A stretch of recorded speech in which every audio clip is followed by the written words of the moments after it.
little bit overcast as the Rockies are back in action tonight at 20th and Blake. Final 3 games before the Rockies will embark on a 9-game road trip. Interleague baseball continues tonight as the Rockies welcome in the Oakland Athletics. And good evening, everybody, with George Frazier, fresh off a little respite in Tulsa, Oklahoma. Yeah. I'm Drew Goodman. Well, the Rockies are trying to get well. They're 0-6 so far in interleague play. They lost 3 to the Angels over the weekend. They lost 3 earlier to the Seattle Mariners. Now it's another team in the American League West, a team that is struggling, though, in the Oakland A's. They are struggling, and particularly with the bats. I think that's been the biggest question mark for them this year. The pitching's been fairly good. You look at the starters' ERA, the relievers, but look at the average, 220.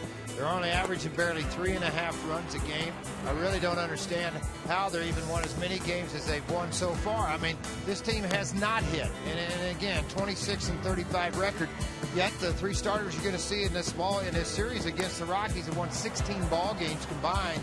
And the bullpen is a little bit of a shuffle on the closer side. But this team's not a horrible team. They just don't swing the bat well. They throw it well. Well, Seth Smith is back. Of course, he was traded to the Oakland A's for Moscoso and Josh Outman in the offseason, and he struggled. We talked to him a little bit before the ballgame. He struggled for about 2 months. He's picked it up of late. In fact, a 407 June. Last 6 games, George is hitting 550. Yeah, well, that's typical for me for Seth Smith, the guy that can get hot at times and really embarrass the opposition. And no matter who's on the mound, you're not going to sneak a fastball by him. You got to trick him, particularly when he's hot. It's good to see a familiar face back in Coors Field, even if he is in the green and gold. There you go. When we come back, we'll talk about Jeremy Guthrie. He'll have the baseball tonight. It's an important start for Guthrie, trying to get back on track.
With George Frazier, Jeremy Guthrie, as you saw, getting loose in the Rockies bullpen. He'd be the first to tell you he has not been good, particularly at Coors Field. He has really struggled.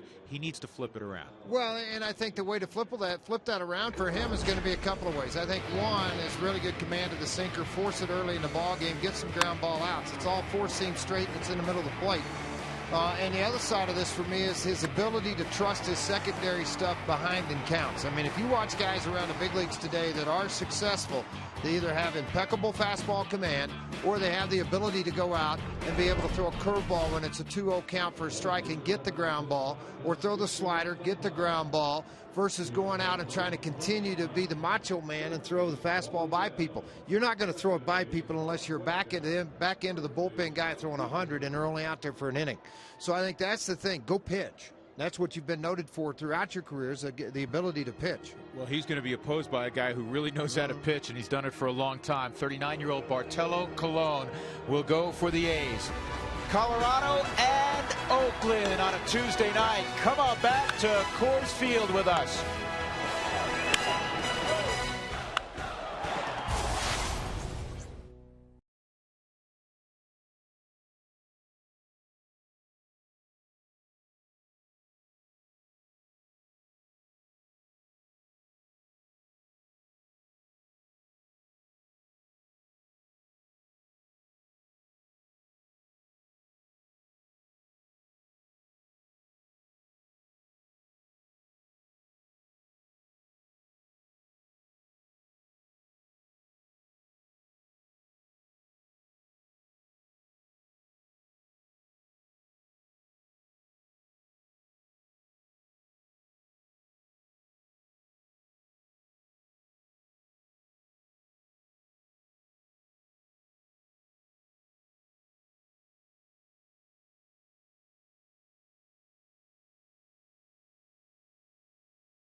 Toyota stores. Toyota moving forward by CenturyLink. Fast speed and a low monthly price. Visit CenturyLink.com. And by Southwest Airlines. Find our fares online only at Southwest.com. Jeremy Guthrie and the Rockies looking to take out the Oakland A's tonight. The Rockies and A's meeting for the first time since 2009. The Rockies swept the A's in Oakland in 2009. Oakland has struggled in interleague play as well. They are 1-5. That is the second worst interleague record to obviously the Rockies, who have not won yet in 6 outings. Jamal Weeks, the younger brother of Ricky Weeks, will lead things off for Bob Melvin. And here's the rest of Melvin's batting order presented by Southwest Airlines. Coco Crisp, the veteran, he's coming off the disabled list not all that long ago, hitting just 171. Josh Reddick has big power. He'll bat third. Then Seth Smith. Brandon Inge, the former Detroit Tiger. He's actually performed pretty well in an A's uniform. Brandon Moss has kicked around with a number of teams in his big league career. Kurt Suzuki is behind the plate. Cliff Pennington is at shortstop. And on the hill, Bartolo Colon. That'll be opposed by Jeremy Guthrie, going out for his 9th start this season. 3-4 overall, high earned run average. We've all talked about the debacle in the desert over in Arizona. Home runs allowed 12. That's the 4th most in the National League. Keep it inside the park, keep it on the ground, and that should be your plan tonight as you go out and start to take on this Oakland A's ball club. Well, the A's are 26-35, which is their worst mark after 61 games since 2005. There's Bob Melvin. Rockies fans, I'm sure, remember him when he was skippering the Arizona Diamondbacks. And the first pitch of the ball game in there to Weeks. A 90-mile-an-hour sinker with good late action on the baseball. Some guys have rolling sinkers, meaning it identified by the hitter out in front of the plate, well in front of the plate. It's the late sink action to where you get ground ball outs. Here's a base hit up the middle. Well, that was a sinker, but it was squared up nicely by Weeks. So a leadoff single for Weeks, and that'll bring up Coco Crisp. 81 degrees game time temperatures. We look at the Rockies defense. Cargo is in left field. Tyler Colvin swinging such a hot bat. That's why he's in center again tonight for Dexter Fowler. Kadire naturally is in right field. Pacheco, Scudero, Chris Nelson again at second. Todd's at first. Will Nieves is catching Jeremy Guthrie. Here is the very fleet Coco Crisp. Weeks can run at first. This A's team, as George described in the open, they don't hit much, just a .220 average, worst in baseball, 3rd worst runs produced in baseball. They will run. Well, they're trying to manufacture anything that they can. Weeks with 10 stolen bases. He leads the ball club. You got Coco right behind him with 8 stolen bases. Reddick with 6 stolen bases. There's guys in their lineup that will run. They'll try to take advantage of it. On the year, Will Nieves 1 for 6 so far with his opportunities behind the plate. That pitch missed, so it's ball 1 on Crisp. Coco's got pretty good numbers against Jeremy Guthrie. Of course, they used to face each other a fair amount when Guthrie was with Baltimore and Crisp with the Red Sox. He's 7 for 20. One of the best names in the game. You like that one, huh? Yeah. Sounds like you got to get some whole milk and some strawberries and pour yourself a bowl of cereal. I wonder if he's heard that before. Probably just once. From age 5 on. That's a good looking pitch down in the zone. 1 ball, 1 strike.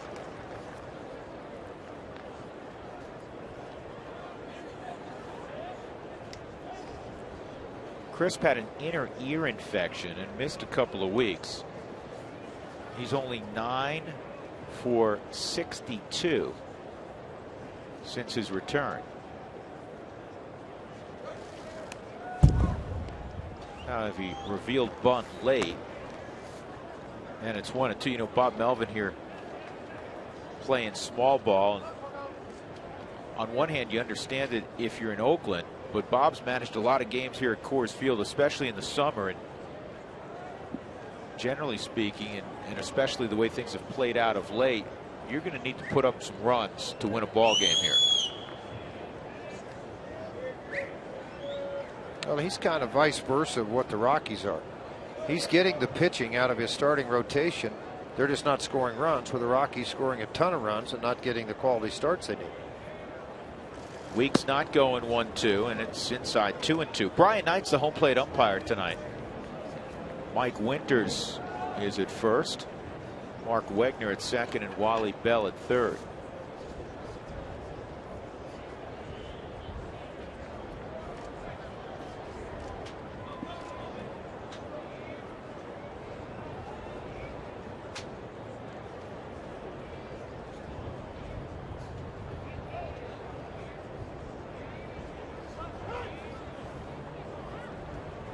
Guthrie with the speed at first really slowing things down. A lot of times you take the hitter out of their rhythm, but you can take a base stealer out of his rhythm by slowing the game down.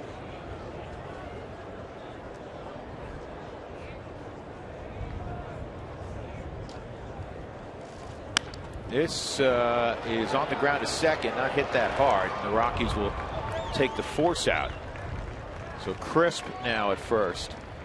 Let's learn a little bit more about the Oakland A's and their staff. Bob Melvin, of course, Chip Hale. He came from Arizona. Kurt Young's the pitching coach. Chili Davis, what a hitter. 350 home runs. There's Chili. He's at first.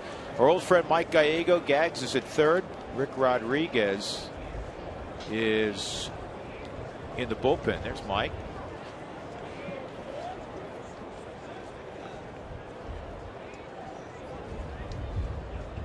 Showed you the wrong shot at Chili Davis. Yeah, Chili in the dugout. That was Ty Waller, former Cardinal. He's been over in Oakland for a long time, working there in the Oakland system.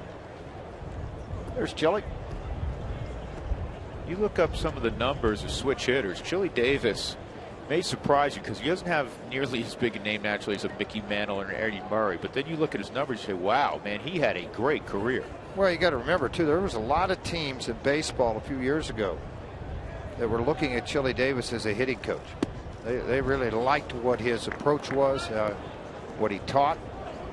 Finally landed, had the opportunity right here with the Oakland Athletics.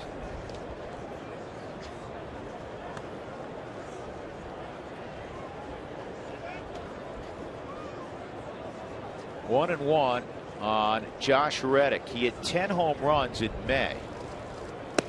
In fact, he hit 10 home runs in a 3-week span in May.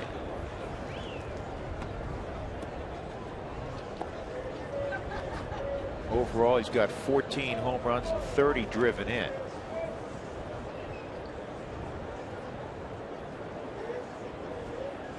Yoenis Cespedes has a nagging muscle pull in the leg. He is available. He'd normally be hitting right behind Reddick. Fouls that off. Big swing. 2-2. Drew talked an awful lot about Chili Davis. 2,436 games at the big league level, covering 19 years. 274 career average, 350 home runs, 1,372 RBIs. Some big production. 2-2 on Reddick with Chris at first. And it swung on and missed. And see Guthrie getting the attaboy from Will Nieves. 2 gone, and that'll bring up Seth Smith. Well, you're convincing a pitcher to change a little bit. Elevate a fastball in the zone. See, that ball's coming in about chest high, but it's on the inner half of the plate and running back to the middle. And he threw the ball right by him.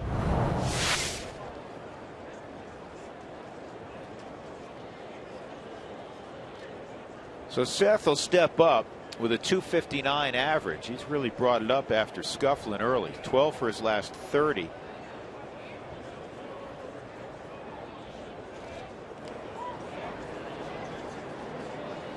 Anytime you go to a new ballpark, a new city, a new team, it's an adjustment.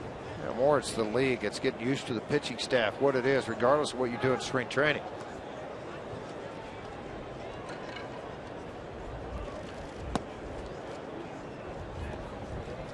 A lot of hugs out behind the batting cage this afternoon for Seth Smith, reuniting with the club he came up with.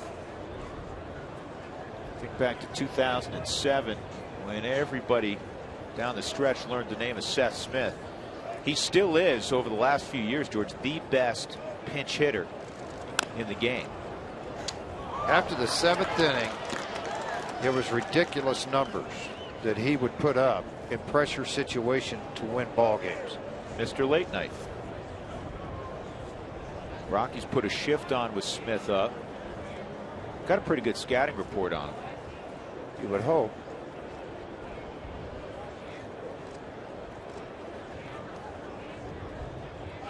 There goes Crisp, and this is in the air to left. Long run for Cargo. Wind's taking it, and it's going to hop up over the wall. Rockies catch a break. Coco Crisp had already scored. Smith would have been at third. So it's second and third with 2 outs with Brandon Inge coming up. That is an enormous break. Tried to elevate a fastball, tried to get it in on his hands, but stayed away from him. Look at Smith really working the upper body to try to get on top of this ball. But he had his full leverage of the back leg to drive it. And with Cargo shifted over, much like the infield, It was a long run and a run that came up empty-handed, other than the ball being able to get over the fence for the Rockies. Now get the out here.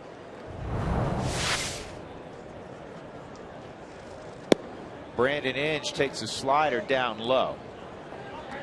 Inge is a tremendous athlete, but he has scuffled the last year or so.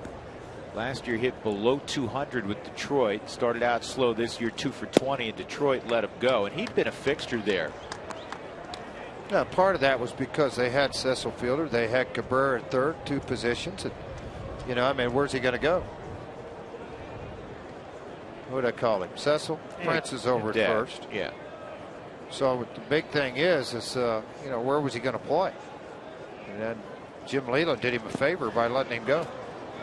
375 with 2 outs and runners in scoring positions, what Brandon Inge has been able to do. In the last 5, as Drew talked about, RBI wise, pretty productive. Never been a high average guy, but somebody when ducks are on the pond, he swings the bat pretty well.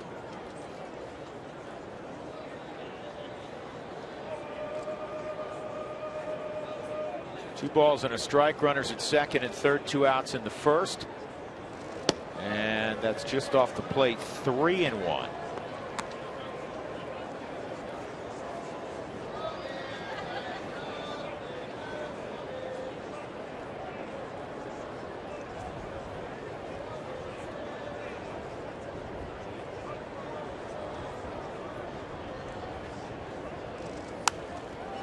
Inge fouls this off.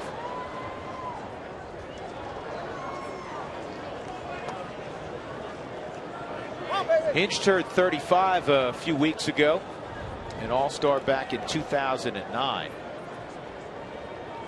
Played 5 different positions in his career with the Tigers. Was a catcher, third baseman, left field, center field, right field. That's why I talk about the athletic ability. The guy that caught that was also fleet enough to play some center field.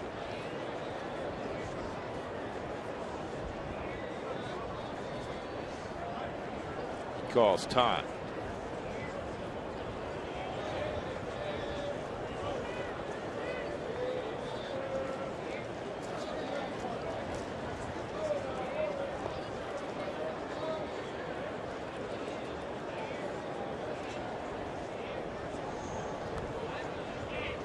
First pitch of the inning, and we'll see a 22nd pitch. Ben Gagg still has the good hands, George. You see that? I mean, picked it easy, didn't he? How good a play was that? Got fast hands too. Look at this, George. Come on, give us some analysis. Well, it was cross-legged, so that even adds a little more to it. See, I got to give it a little higher rating. I'll give him a 7.5. Yeah, degree of difficulty. Yeah. Ball 4, and now the bases are loaded for the veteran journeyman Brandon Moss. Well, lately it wouldn't be a first inning for the Rockies if they didn't have the bases loaded against them. It's just been a rough ride for the rotation for the Rockies.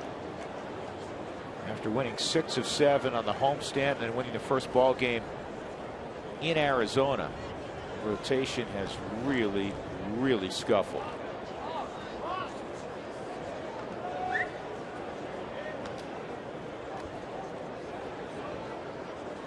In fact, the last time through the rotation, the Rockies 0-5 with a 14.64 ERA.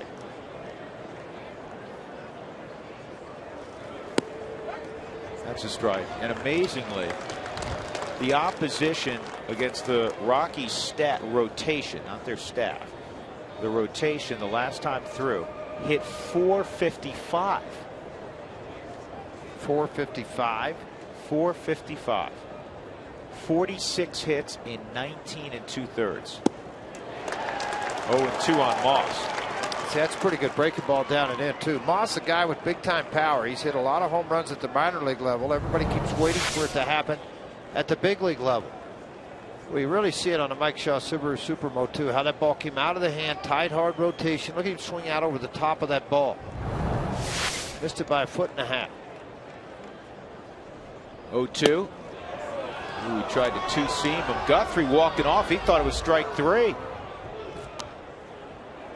1-2, Brian Knight.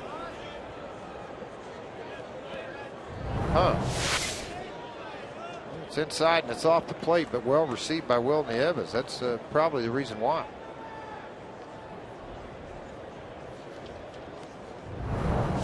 Now it's in the forward strike zone for what that's worth. Here's the 1-2 again, and it's a slider down low. 2-2. I don't know how he let either one of those pitches pass. Moss called up a few days ago from Sacramento with Philly last year, Pittsburgh 2008 through 2010, Red Sox prior to that. 2-2. And it is 3-2. Bases are loaded.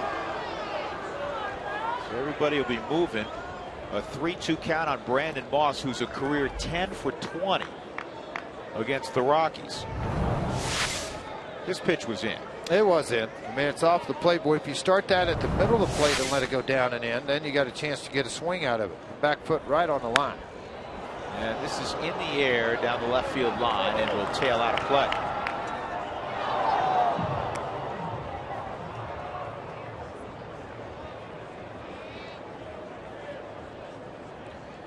And we chatted about this. Oakland has been miserable offensively. 220 average. And they've scored the third fewest runs in baseball.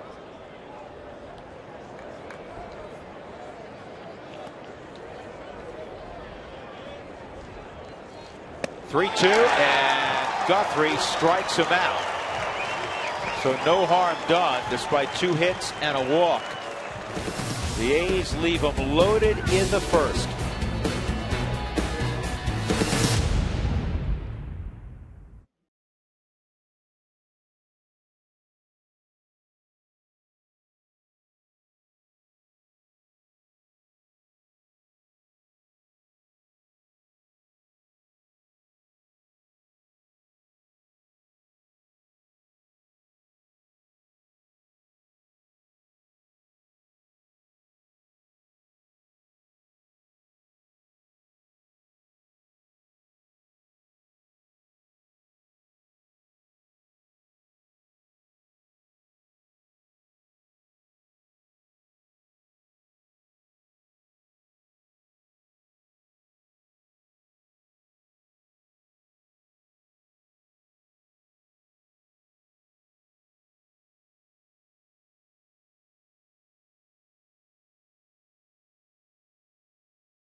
Up at the top of the order will be Tyler Colvin.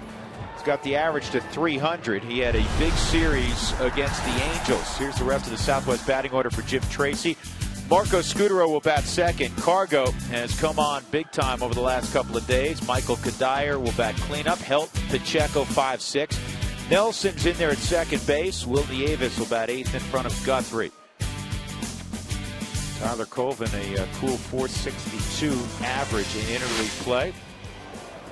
And here is 39-year-old Bartolo Colon. Expect an awful lot of fastballs from Colon. Last start against Texas, he threw 101 pitches, 93 fastballs. He'll work both sides of the plate. He'll work up and down with the fastball. If he is convinced, you'll chase it. But he has had impeccable control through this year with the Oakland A's.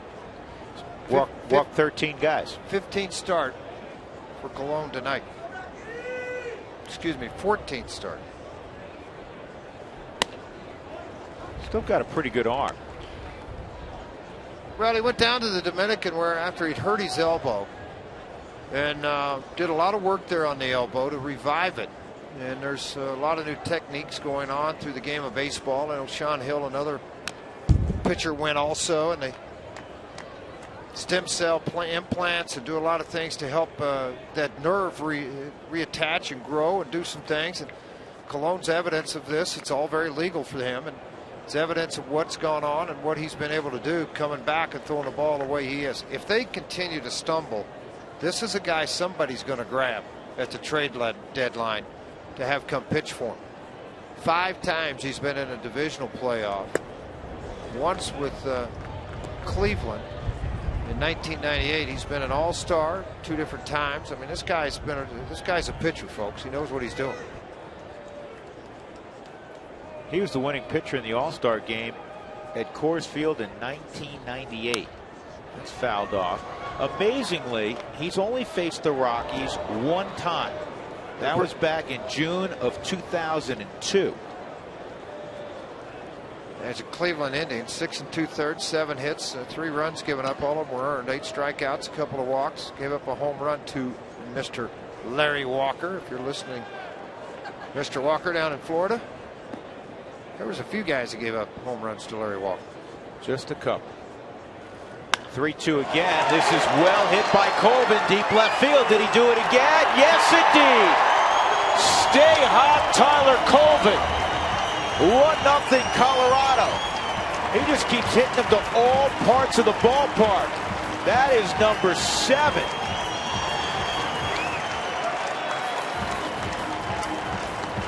'11th home run allowed this year by Colon. Nothing will put a smile on your face quicker when your starting pitcher works out of a bases loaded jam, and then you get this. First batter on a 3-2 pitch. Colvin goes deep to left field, about 8 rows up.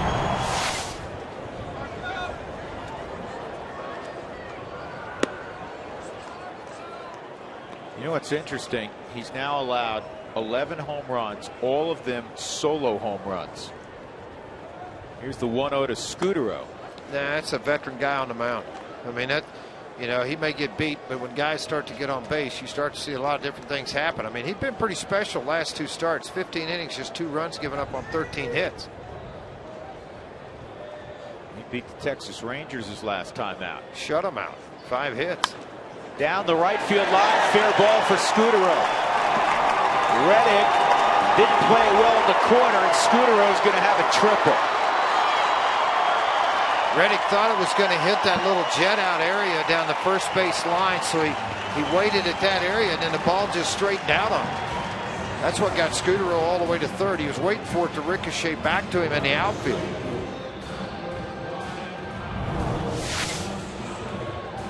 Watch when this ball gets down into that corner. You're going to see him come over. Reddick will, thinking it's going to come off. Nope, missed it. Now I got to take off and chase the rabbit into the corner.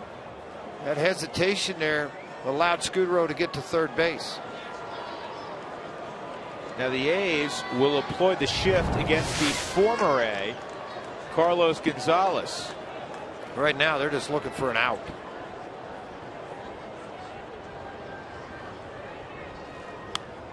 Cargo got a pitch to hit, 94-mile-an-hour fastball up in the zone. He's sitting on 48 RBIs. Carlos 3 for 5 on Sunday, including a 2-run home run. Also had a double, a bunt single, and then that rocket where he was robbed in the 9th inning, the controversial no catch. A delayed strike call by Brian Knight, so it's 0-2.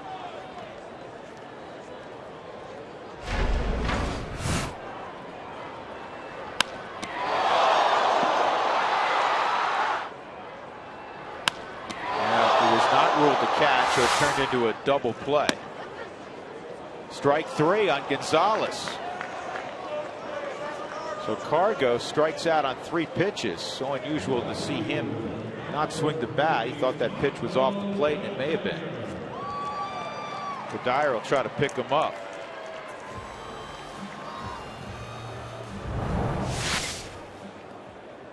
Tell you what, that's pretty good running fastball. I just think maybe Cargo was looking on the inner half. He gave up on this pretty quick.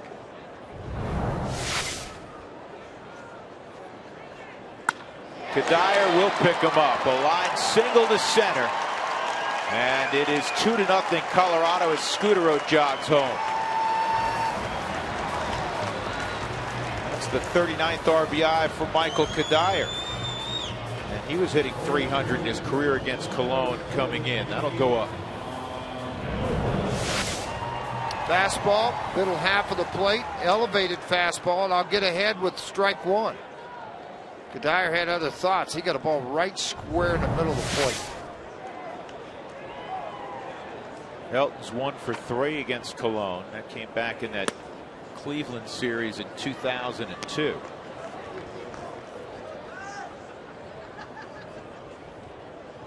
Todd's picked it up of late. He's got a hit in 11 of his last 13. 306 during that period of time. The other side of what he's been able to do with men on score and with men on base, he's done a pretty good job with that too.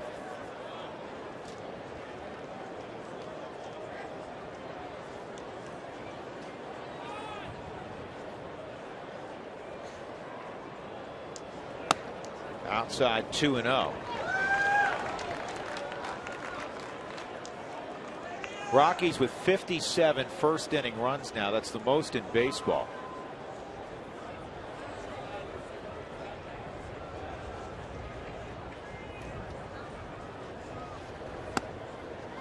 And nothing in the strike zone yet for Todd. Problem is, George, the Rockies have given up 48 in that first inning also. I think that ranks near the top 3 or 4 in all of baseball. 3-0's in there, 3-1. Here's the odd. Here's a real odd set of numbers. In the third inning this year, for whatever reason, the Rockies have scored only 14 runs in 59 games. They've given up 49. 3-2.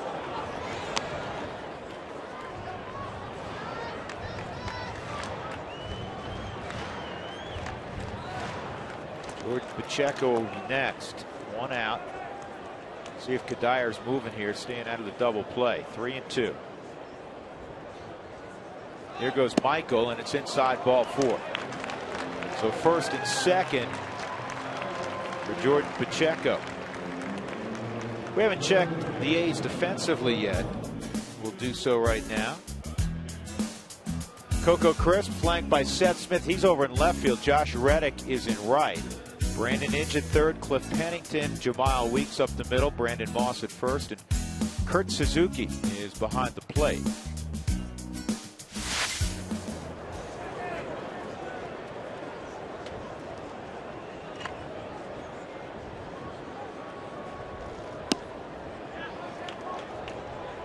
And it's 1-0 on Pacheco. Right guy at the plate right now. I think you get a guy on the mound with a fastball. I don't think you can throw the ball by Pacheco on any given day. I think he does a very good job making contact. Obviously doesn't strike out a lot, but going to the opposite field and driving the ball to the opposite field. Well, staying away with the fastball.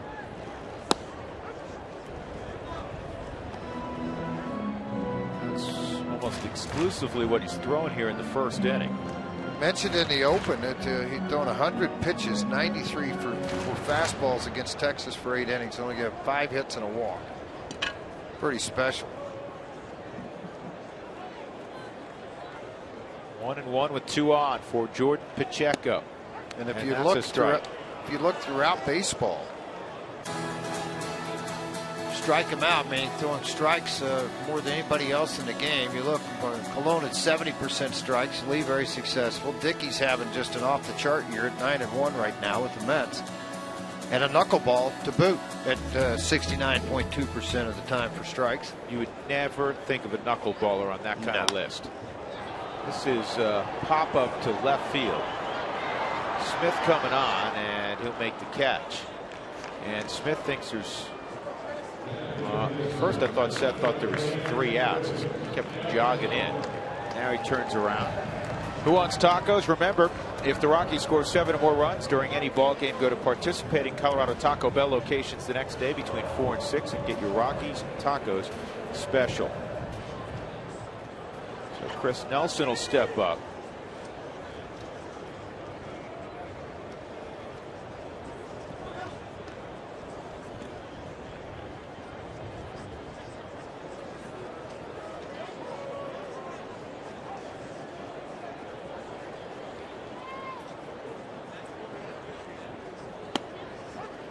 there's an off-speed pitch finally, a slider. Nelson 2 for 7 on the homestand, a home run as well. Pretty productive with runners in scoring position too. 333 average for Chris Nelson.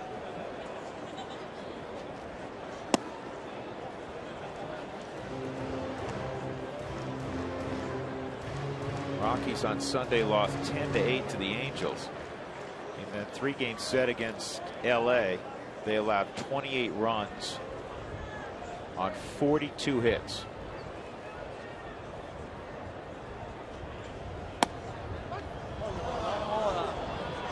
Colorado off to a fast start here. 2-0 they lead in the first inning. Trying to expand that a little bit more.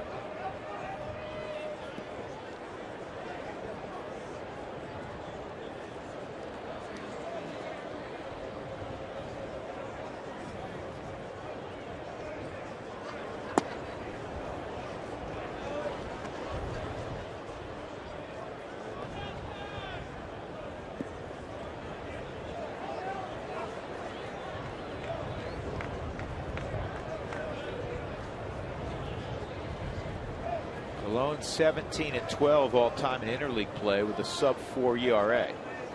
2-2 and a line drive, base hit to right. Around third's Kadire. Here's the throw to the plate that airmails everything, and I mean everything. He came ricocheting back to Cologne, and that's the only reason Todd Helton didn't move up. That throw by Reddick reminded me of a Ron Swoboda throw back in 1969 where he sailed it into the stands. The screen saved that from happening. Let's look at this pitch on a Mike Shaw's Subaru Superbo 2, right down the middle. And Nelson, who has 7 for 31 with runners, or 7 for 21 with runners in scoring position, ups that total. It just went with a pitch to right field. Didn't try to do too much with it. And as Kadire's coming around to score, really no, you know what? And the A's are lucky that that ball didn't ricochet one way or the other. You know, up the first to third base line, which really would have been a nice break for the Rockies, because then you're looking at second and third, or even maybe more. And they probably would walk Nieves, and then you get through the lineup in the first inning.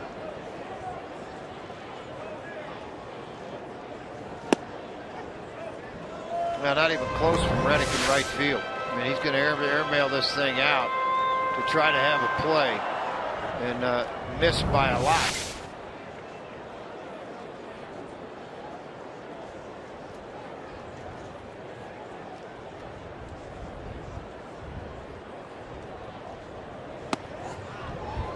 Oh, 2 on Will Nieves. Well, the ERA is going to go up a little bit for Cologne. He had a 2.49 ERA, 6th best in the American League out on the road.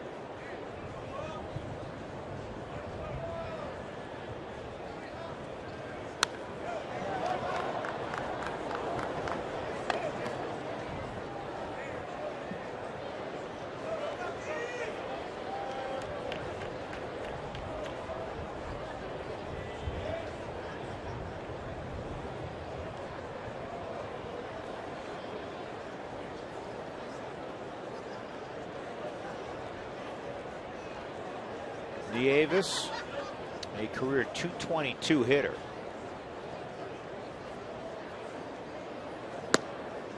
In 769 career at bats. Been with the Padres, the Yankees, the Nationals, the Brewers.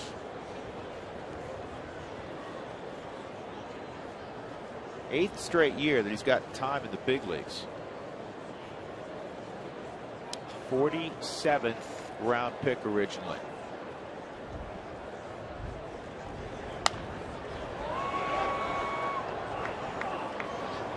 I'll say this, Cologne's going to continue to pound it. You thought you might see a mix of something, some kind of breaking ball. So 34 pitches in the inning, 22 for strikes. We've seen almost 60 pitches now between the two pitchers.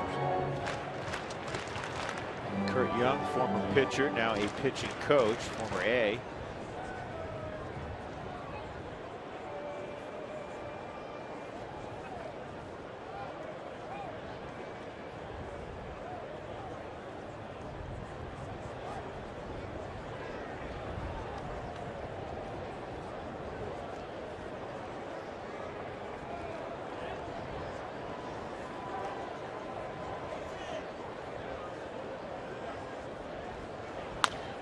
Nieves bounces it up the middle, and it's going to sneak through. Helton will come around to score. Nelson will go first to third.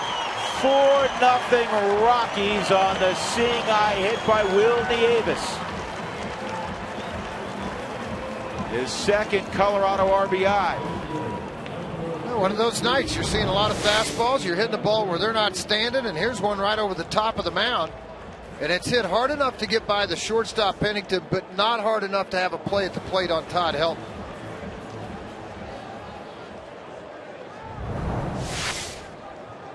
So Jeremy Guthrie comes up. Hitless so far in 2012.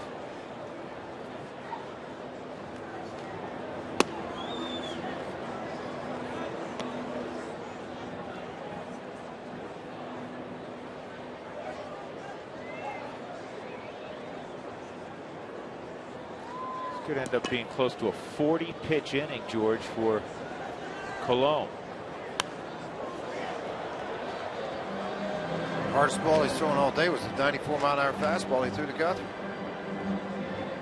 Next pitch will be his 38th of the inning. And the strike-to-ball ratio is terrific. Well, you think you go back to April the 19th when he pitched against the Angels, he threw 38 consecutive strikes in a game. Amazing. I mean, has he shown you any curveball, slider, changeup to make you aware of it? He threw one slider to Chris Nelson, I believe, for a strike. Well, the point I'm getting to, 38 pitches, 37 fastballs. I think you could look dead red and feel pretty safe doing it. Yeah, I would agree.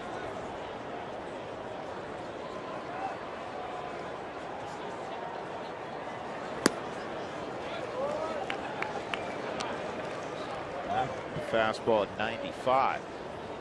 So the next pitch will be number 40 here in the first inning. He hoped to walk off the mound in the low 40s after 3 innings.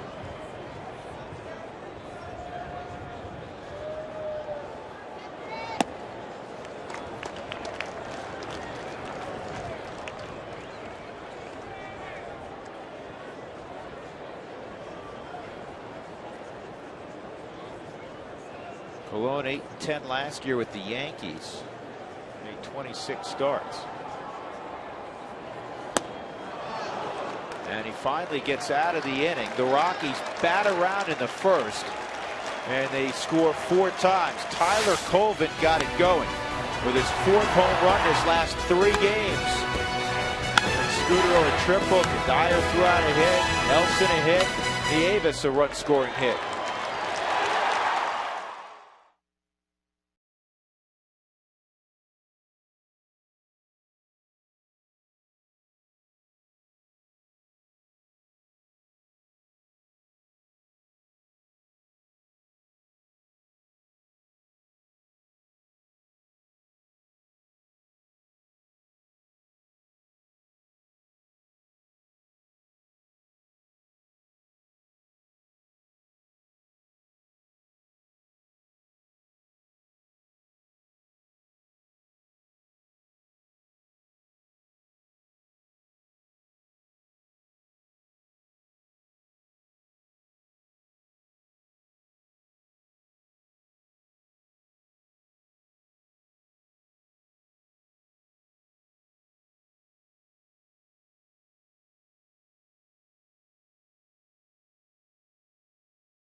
Home run. Let's take a look at tonight's McDonald's sideline report. Wake up with McDonald's, where a small coffee is only $1 on the dollar menu at breakfast. I'm loving it. Let's check in with Mark Stout. Mark?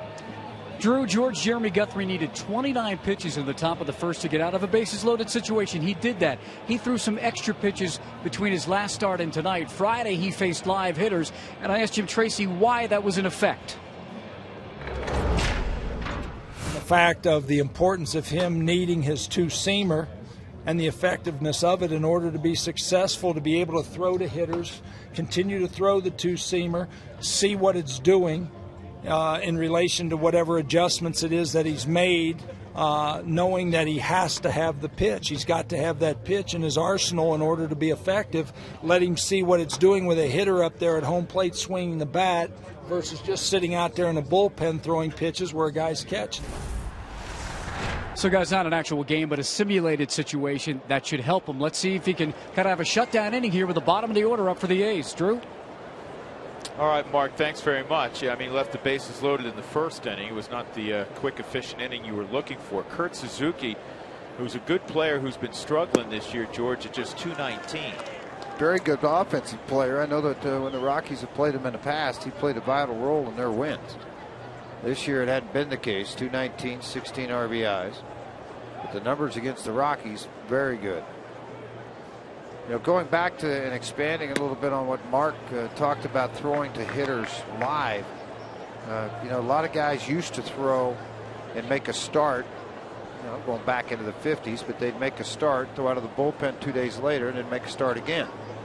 And Billy Martin was very big. He and Art Fowler, longtime pitching coach for Billy, were very big on in-between face hitters. It helps sharpen your skills instead of a 30-pitch bullpen of playing catch. I think that's what Bob Apodaca's trying to catch a little lightning in a bottle here with Jeremy Guthrie.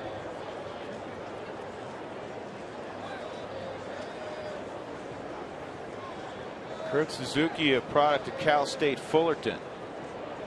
Best season came in 09. He had 274 with 15 home runs and 88 driven in.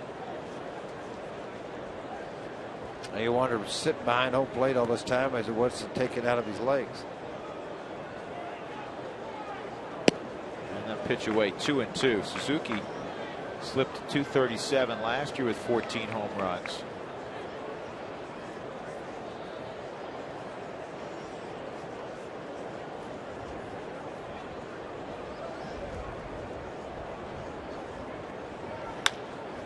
And it's on the ground to Marco Scutaro.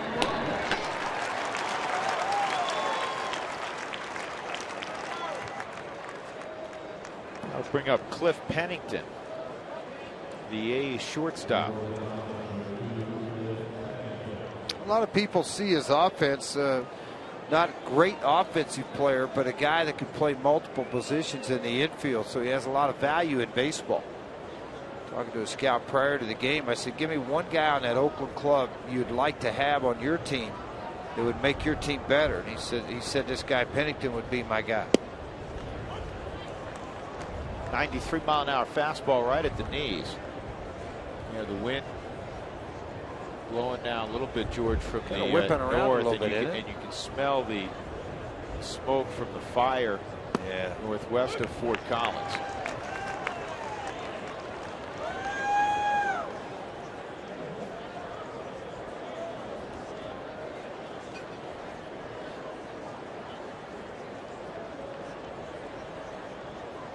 Pennington's a stocky shortstop. He's built more like a catcher. He's 5'10", about 215.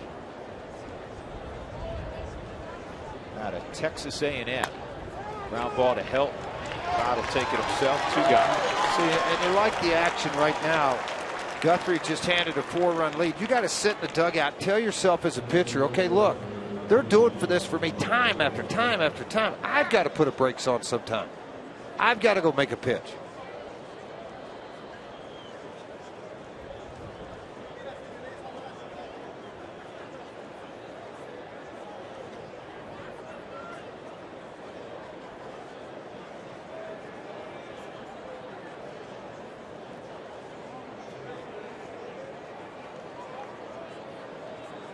Colon doesn't look like he wants to hit too much. No. You know, and that can be a trap sometimes. You got to watch it.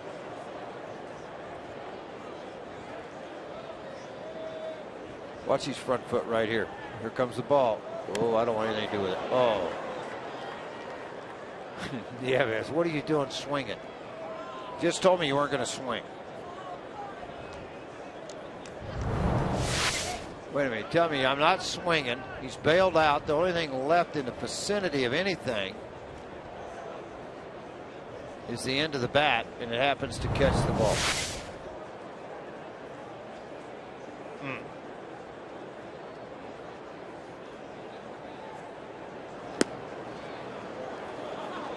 One and two. Bartolo was surprised. Man, he threw me a ball. Why was that?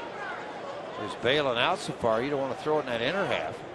Throw the ball right down in here. He's liable to run into it. Keep the ball away from him.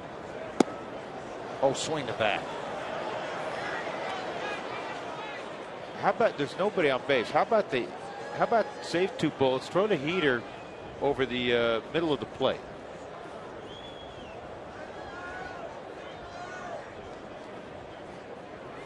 And now it's 3 and 2. No, it's not. That was called a strike. Good inning, a 1-2-3 inning second for Jeremy Guthrie. Rockies leading 4-0. Top of the order once again. We return.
There's all kinds of hits. Tyler Colvin's been doing all kinds of hitting. Long ball hitting. Right center field, left field. Dead center field. And earlier tonight, he hit one out to left center.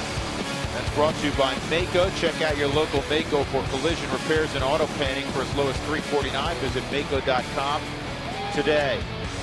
Rockies up 4-0, and here is Tyler Colvin again against Bartolo Colon. You know, this year, George, the first time through the lineup, Colon had been very good. Obviously, he wasn't the first time through the lineup tonight. The second time is typically where he's run into some trouble. Well, this could be in one of those American League starts. You just bite the bullet and you look at his line score tomorrow, and it's 5 innings or 6 innings. 5 or 6 runs on 10 hits. Here's the 2-0 on Colvin.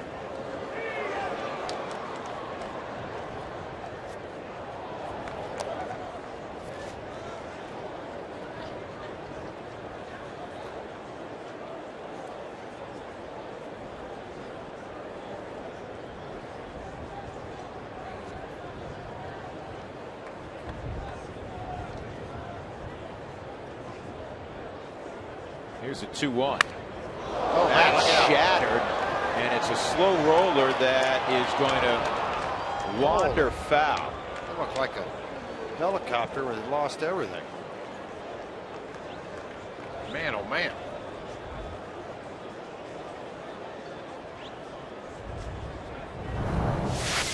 Talk about blowing a bat out. He almost got a knockout of it, though.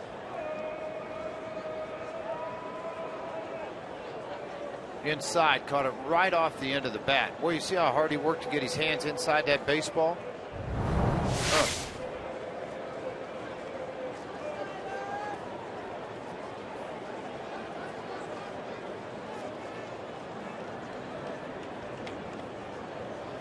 I'm sure there's a lot of people that thought Tyler Coleman was a flash in the pan, 20 home run guy for the 1 year, and then off you go, and then turn around here, he's really bit into what they're trying to teach and what they're trying to do.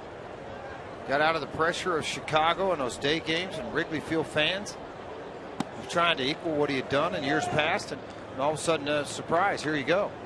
Now you're having a pretty good year out of this kid. Very relaxed and comfortable in this Rockies locker room. Well, the thing that Carney Lansford has to be thrilled about, and Tyler Colvin has said this in relation to what happened last year, he became so pull conscious. Well, look at all the balls that are flying out to the opposite field. Ball 4. That's the second walk allowed by Colon. 15th walk this year. Interestingly, he has not walked a right-handed batter. All 15 walks have come against lefties. So that'll bring up Marco Scutaro. He of the triple in the first inning. Ground ball right down the first base line on a ball that he swung late. Kind of know things are going your way if you're a Rockies and you get a hit like that, but not your way for Cologne and the A's.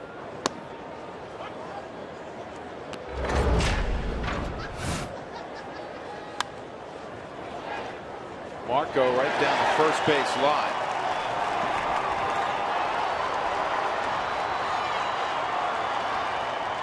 Over the last 3 weeks, Scutaro hitting above 315. That's why that average is creeping up close to 270. When a guy's been around as long as Marco Scutaro and basically set the baseline for what he produces, barring the unforeseen, he's going to arrive very close to the numbers he's put up. Most veteran players will arrive at that number. It's the guys that are up and down guys. It's guys first year, 330, sophomore jinx and all that. They'll get to their number. Marco last year hit 299 with Boston. In his career, he's a 270 hitter.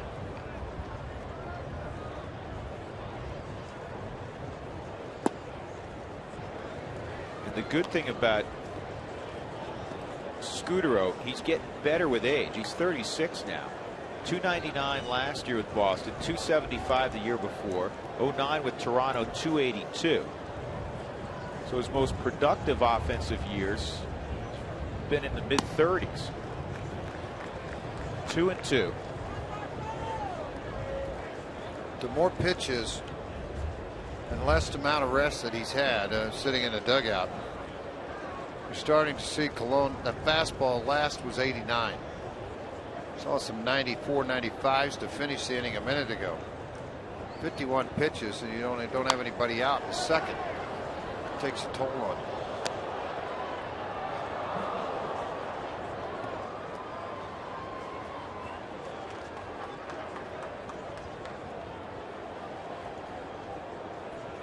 Cologne's best year in terms of wins was with the Angels in 04 when he won 18 games.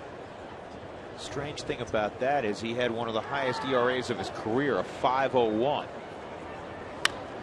This is at Weeks. There's one. Pennington not going to be able to get it to first in time. Jamal had to sit back and wait for the hop, and that helped Scutaro get to first. One out. That'll bring up Carlos Gonzalez. Reminder that Toyota Talk will come your way in the 6th inning, and again in the post-game show. Text Toyota followed by a space, and your comments and questions to 720-720.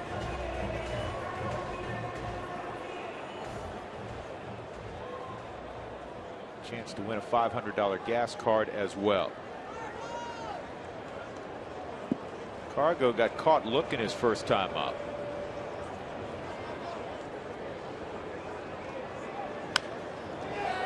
Carlos, like a lot of power hitters, will strike out. But with him, it's so unusual to see him strike out looking. Strike out looking, particularly with a runner in third base like that. Because a lot of times he'll shorten up, just take the ball and know what he has to do. A fly ball gets it, base hit, obviously.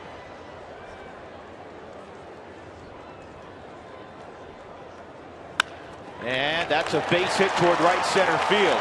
Scudero will easily get to third. And the ball was bobbled for a moment by Reddick. Cargo had an inkling to move up, did not. So it's first and third, one out, and that'll bring up Michael Kadire.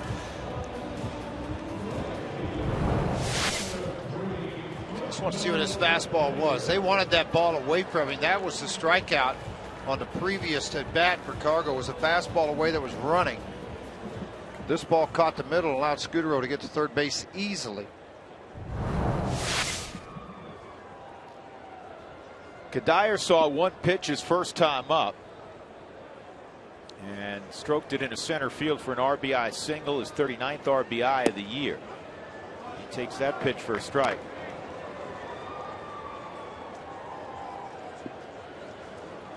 Carlos Gonzalez, over his last 11 ball games at Coors Field, 25 for 50, 7 home runs, 14 ribbies, 12 runs scored. Is that any good? Yes, it is very good. I was starting to look at a lot of those numbers today coming in from Tulsa, seeing the numbers he'd put up of late. This great run that he's been on.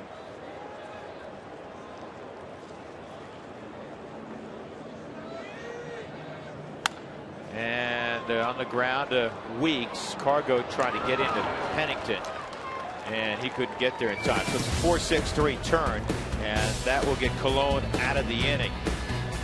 4-0.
Brought to you by the Ford Edge, class-defining style, revolutionary technology. Ford Edge, go further.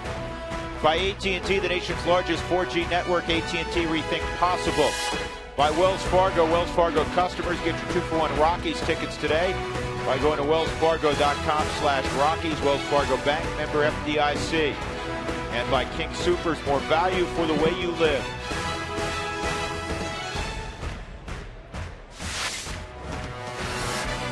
Rockies got 4 in the first. We turn the page to inning number 3 with George Frazier and Mark Stout. I'm Drew Goodman. Jamal Weeks will lead things off.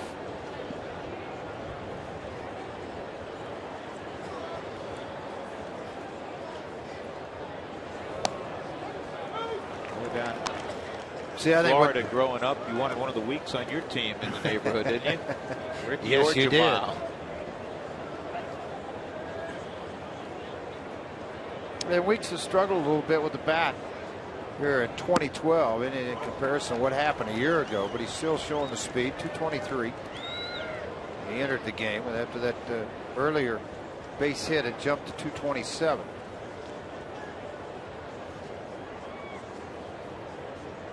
He doesn't have the size of his brother. Ricky looks like an NFL safety. 230 pounds.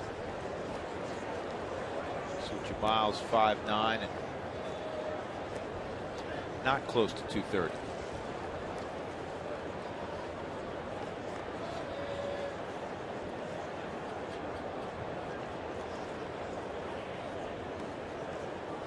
Oh, and 2 on Weeks. Like that idea. That barely nicked the jersey. An 0-2 pitch trying to come in. For a great deal, ask about the Sweet 6-pack. Savings up to 25% off the regular price for a suite here at the ballpark. 303 Rockies. Call now because space is limited and the availability is very limited of what is here. So make that phone call and try to enjoy this. Just barely nicked the backside of this jersey. I mean, a sleeve. Backside of that sleeve was hit.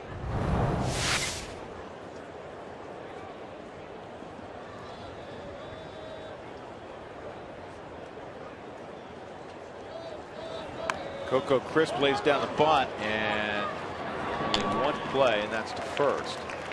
Guthrie. It's an interesting play down 4-0. I mean, that's kind of where you just say thank you, don't you?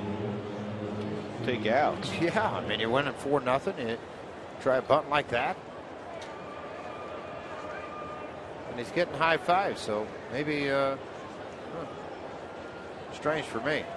2-0 hitter. I'd rather see a little hit and run happen. Maybe something of that nature. Get the ball moving. Josh Reddick. He struck out his first time up.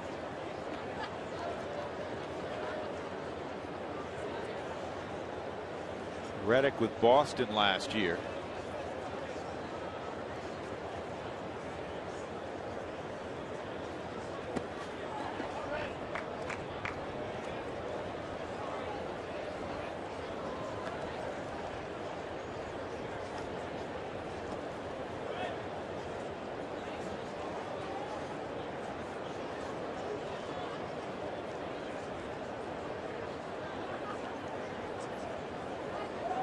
The 1-0 to Josh, and that gets away from Nieves, and Weeks will go to third.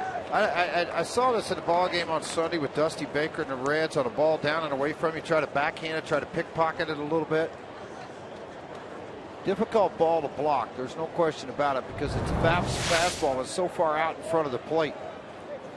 But the backhand like that, you better really be sure of your hands that you're going to keep that ball out in front of you with a runner in scoring position. It didn't happen. Advanced on a wild pitch.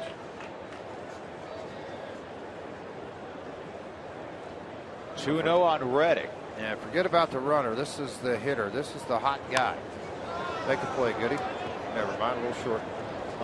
Didn't make it to us. Went to the writer's section.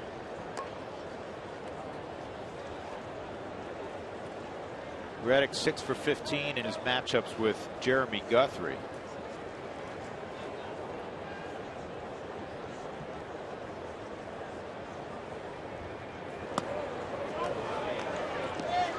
And it's 3-1.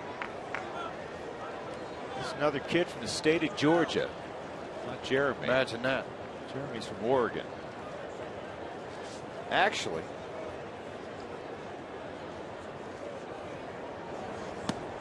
it was a really nice pitch. See, when you have that ability to drop a hook on a 3-1 count on a swing and miss, that's what will drive hitters crazy, particularly at the big league level. Stayed really on top of the hook, were able to work it down into the zone. And watch this ball gets up on top thinking, oh man, he has hung it right where I want it. Way out on the front foot. Didn't have a shot at it at all. But pounded a heater cutter up and in at 85. Worked around the baseball instead of staying on top of it. Well, it's a second walk allowed by Guthrie. First and third. One out. Seth Smith, who doubled his first time up, will come up. Well, there's a bunch of guys that have worked for both organizations. Mike Gallego, coach with the Rockies for 6 years. Brian Fuentes, the Rockies closer for a long period of time. Seth Smith, obviously. Former reliever Jim Miller. And then on the other side, Carney Lansford, the former A, Jason Giambi, of course, Ramon Hernandez, Scudero, Cargo, Josh Outman, and Guillermo Moscoso came in the Seth Smith deal during the winter. Let's see if you can get a ground ball here. Get out of the first and third situation, similar to what Cologne did last inning with Kadire. That will not be a ground ball. That is a long drive, deep center field, and it is off the base of the wall. One run is scored, and a second run will score as Reddick comes home on another double by Smith. So Smith, who was the A's hottest hitter coming into the ball game, has stayed warm. 2 doubles in 2 plate appearances against his former club. And it's 4-2. Fastball in. The other fastball was up on the outer half out here that he drove off the left field wall. This is in the wheelhouse of a left-handed hitter. Down and in. Looking dead red fastball. Originally, I felt like it had enough carry off the bat, but you might see him jogging around the bases. About 10 feet short of it.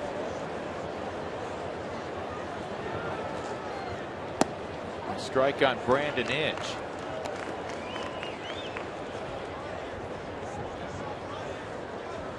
Now Weeks was hit on an 0-2 pitch coming up and in, but with Reddick up there, George, was Guthrie a little too cautious with a 4-0 lead? Well, I think so. I mean, you're throwing a cutter that you're trying to throw on the first pitch, not the last. You open the can of worms up. Here's a base hit to left. Yeah, Smith throws and he got by Gonzalez. It's going to be 4-3. It would have been 4-3 even if that ball was reached by Gonzalez. Well, the Rockies' pleasant 4-0 lead has all but evaporated here in the third. On hard hit balls. Those last 2 balls were hit very hard. Here's the fastball, and watch how this ball's rotated to the inside right here. I mean, you talk about extension, and Inge got it. And this ball shot out to left field. Cargo went over to pick the ball. I think he was going to put the spin boot on because Seth Smith had stopped halfway between second and third.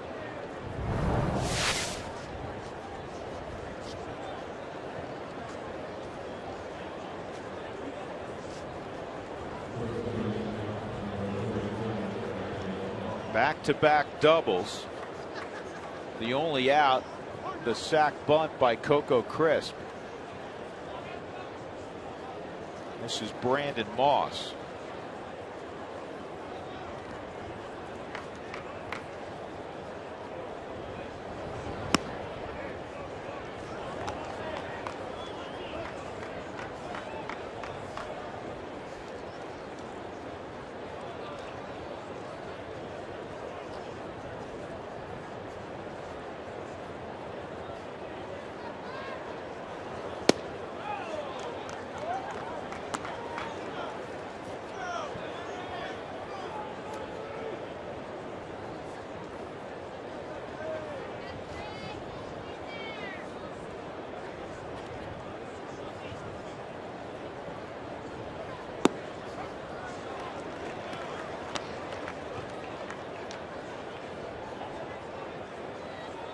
One and two on Moss.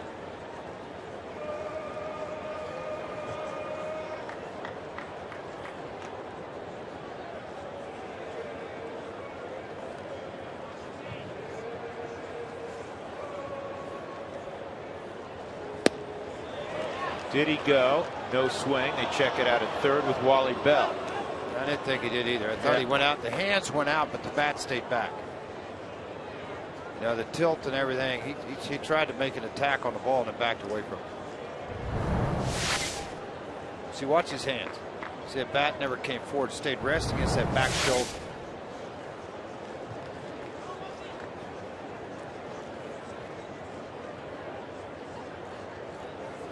Two, and that's fouled off.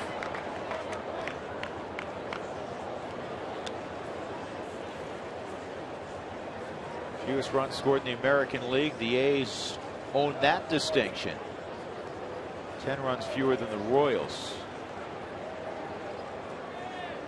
The Angels, surprising that they're on that list based on what we saw over the weekend. That's going to change, though. Trout has ignited that offense. They got off to the horrendous April. A lot of that, you know, put it all on Albert Pujols, but Of course, the middle of their order was affected by Pujols' slow start. This is a high drive, deep right field, and long gone. To the second. Did that get the third deck? Front row of the third deck. Well, wherever it landed, Oakland started the inning down 4-0. They now lead 5-4 on Brandon Moss's second home run since being called up a few days ago. Well, I talked about his power. He's always had it at the minor league level. He's driven in runs. Look at that back. Look at the lower half. Didn't hardly have any movement in that lower half at all.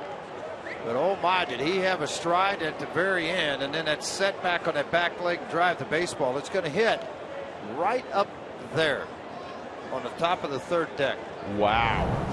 That's a long ways through. I'll tell you what, we were remarking during batting practice and kidding Carlos Gonzalez because he hit a ball in that exact spot during batting practice.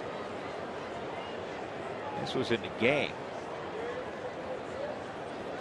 Off those dasher boards on the third deck. Still just one out.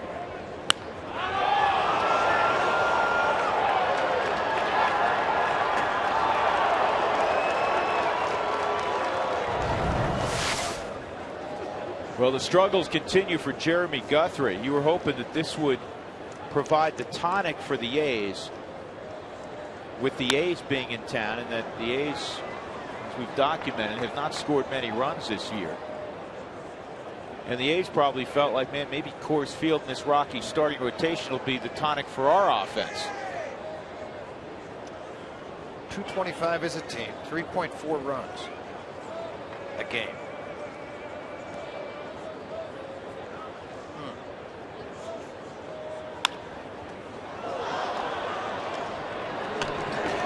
See how hot Jeremy Guthrie is. He almost whiffed on that, and then he fired one about 90 miles an hour sidearm. It helped.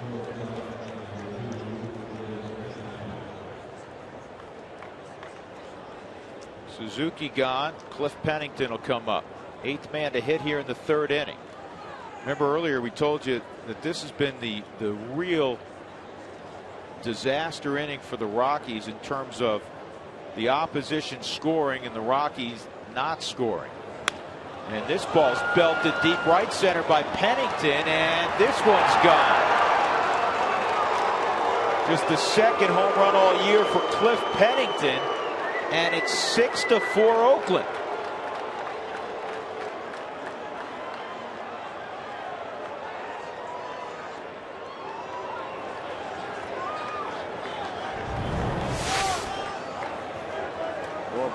Mike Shaw Supermo's giving you some pretty good shots of where these balls are hit. I mean, that little 4-inch area, the sweet spot, they call it on the bat's been hit a few times this inning.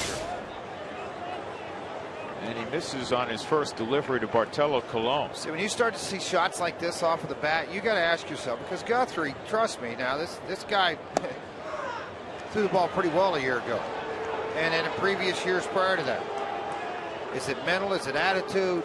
Is he showing the ball? Is there something he's tipping on his pitches that they're seeing? I mean, there's got to be something in there to have swings like that put on the baseball.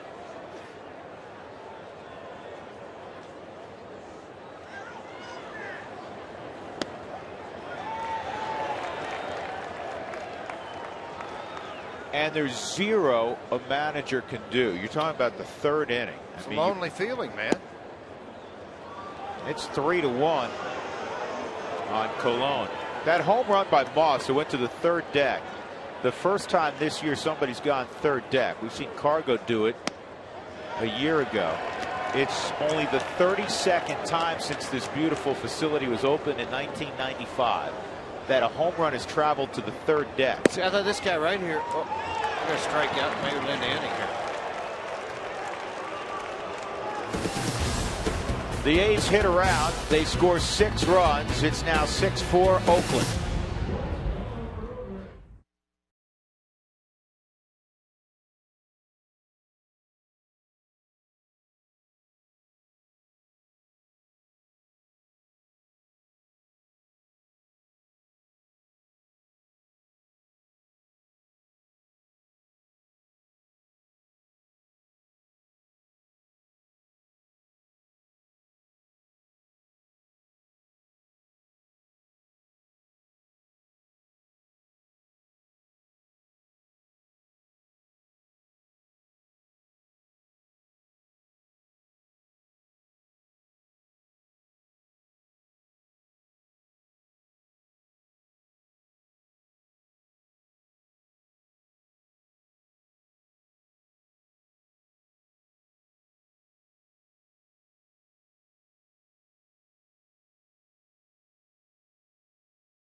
to visit with 3 of the top draft picks for the Rockies. David Dahl, who went #1, Sean Willoughby, and Eddie Butler. Butler, a right-handed pitcher out of Radford.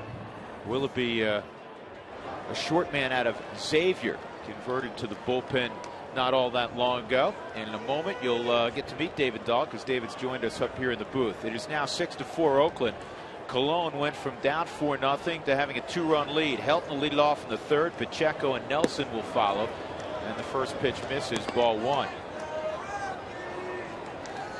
And back upstairs with George Frazier, I'm Drew Goodman. Here's David Dahl. Congratulations out of Birmingham, Alabama. Thank you. Welcome. Excited? Yes, sir, I am.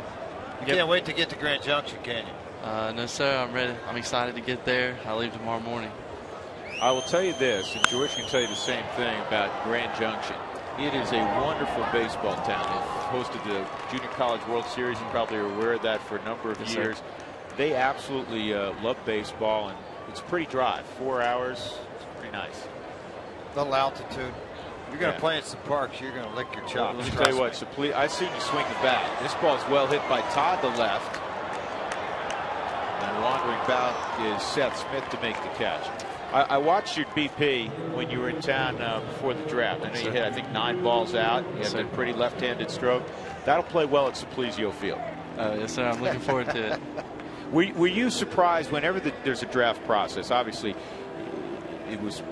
you were considered a fairly high first-round pick. Did you think it was going to be the Rockies, or did you think you were going to get the call from somebody else? Well, I know I was supposed to go 8 to the Pirates, and something happened, and I ended up going to the Rockies. But the Rockies is where I really wanted to go, so I'm very happy that I'm here now.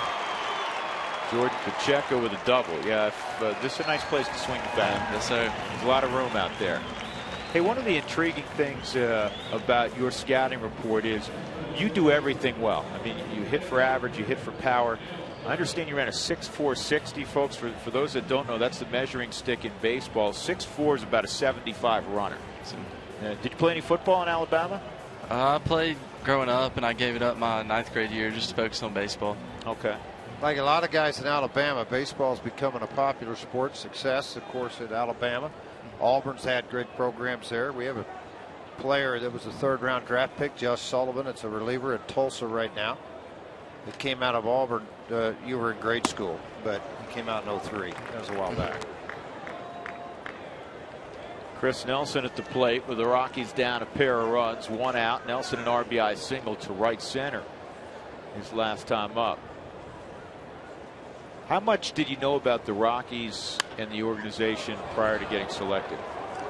I knew a good bit with Damon, the area scout, would tell me a lot about the organization and how team-oriented they are and stuff like that. And, you know, this is where I really wanted to come, was the Rockies, so I'm glad they chose me. Was there a guy you patterned your game after in high school? My favorite player was Jacoby Ellsbury. Okay. That's who I really liked. Guy with some pop who can run, huh? Yes, sir. Will you stay in center field, or will you move to one of the corners? Have they told you yet? I think right now I'm going to play center field, and that's all I really know right now. Okay. I'm going to be a center fielder. Well, just remember one thing, and I went through it for a number of years. It's a marathon, not a sprint. Yes, sir. And there's going to be a lot of times you're going, man, they didn't throw it like that in Alabama. Yeah. You know, you're going to face some of those young kids throwing 100 miles an hour with snapdragon hooks and all those kind of things. But you're getting ready to start an endeavor in your life that you're going to absolutely love. So I'm looking forward to it. I saw when I was down visiting with you on the field, Helton came over, and you probably learned this pretty quick. Helton can be a cut-up, but that's got to be a thrill for you. All of a sudden, a guy that in all likelihood will end up in the Hall of Fame strides over to you. Yes, sir. That was awesome. You know, future Hall of Famer coming, talking to us, goofing around with us. That was awesome. Now, are all 3 of you headed to Grand Junction, or just you? I think 2 of us are, and I don't know where the other one's going. Well, you're going to form a lot of new friends, and the funny thing is, there's going to be a lot of guys you played against when, like, you were a sophomore in high school, and you go, I remember him. Sure. You know, and then all of a sudden, the guys you played against, because you were at Aflac, you played in some big games, you've been in All-Stars, you've been at, I'm sure, to the Perfect Game stuff, and you're going to see a lot of guys you played against that are close friends that, you know, you're going to be able to go there and be able to share some stories and to have some fun. And you're going to find out, as hard work as you've put in this through your career to get where you are now, double it. So, because that's what it takes to get to the big league level. And a little bit of patience. Nelson gone, 2 out, and then I'll bring up Wilney Avis. Were you a Braves fan growing up? Yes, sir. I grew up a Braves fan, and my grandparents liked them a lot. But now I'm a Rockies. Now I'm all Rockies. So they traded everything into purple? Yes, sir. That's what if it not, looks they're like. going to have you go They're buy going it. to. Did your folks come in with you? My mom came with me. Came? My dad had work, so he stayed home. Okay. David Dahl, our guest up here, Rockies #1 pick, 10th selection overall. High school kid out of Birmingham, Alabama. And I want to say this about you. I want to commend you a little bit because there's so many kids today in the draft in the July 13th deadline now versus August 15th that delay this thing out as long as they can. You showed me something as a 10th pick in the draft, which is a very high pick. That you got this deal done quickly and you're ready to go play baseball. And that proved a lot to me. I told my advisor or agent that I want to sign quick and start playing and try to get to the big leagues as fast as I can. Smart move. Yes, sir. What do you feel like is your best attribute right now as a player? I think my hitting's probably the best right now. And then but I feel like I have all the tools there that I can be pretty good in the big leagues. I know you had a big arm in high school. Did they have you pitch in high school? I did my sophomore year, and I stopped doing that just so I can focus on center field and hitting. I read they clocked you at one point at 95. Is that right? Somewhere in that neighborhood? Somewhere around there, I guess. So, anywhere around there is pretty good. Yeah. So they walked Nieves with first base open to face Guthrie, 0 for 17 this year.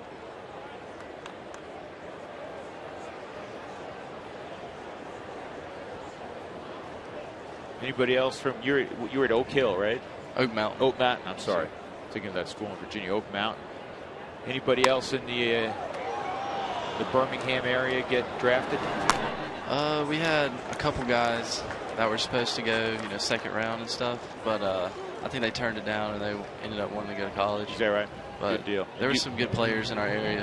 And I know you would have gone to Auburn. I'll let you get going, David. Yes, sir. I speak for a lot of people. Congratulations and good luck to Grand Junction. Thank you. All right, that's David Dahl, Rockies' first round pick.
Rockies got 4 in the first inning. Tyler Colvin led off the Rockies first with a jack, his 4th in 3 games. But the Rockies had that evaporate in the 3rd inning, a 6-run 3rd inning. Brandon Moss hit one off the facade of the 3rd deck. And then Cliff Pennington, the A's shortstop, hit one out, just the 2nd home run of the year. And Oakland leads at 6-4 as we go to the 4th inning. David Dahl, a nice young man. I don't think any of those kids, George, that we saw on the field, you can understand, had anything but a smile on their face, or have had anything but a smile on their face for the last week. Exactly. I mean, this is your dream, whether you're a senior sign, a junior sign, or you're a kid coming out of high school, to be invited to walk into this ballpark. And I think it's wonderful at Grand Junction's just right up I-70 now, that you can go up here and watch Rockies rookies play when the big club goes on the road.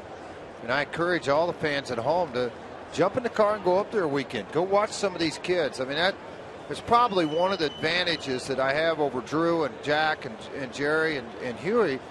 When I had my own son in the organization, when I took time off, I got to watch Casper for 15 games. I got to know all these guys, the Jordan Pachecos of the world.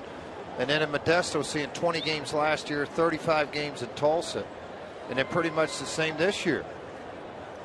There must be a light on somewhere.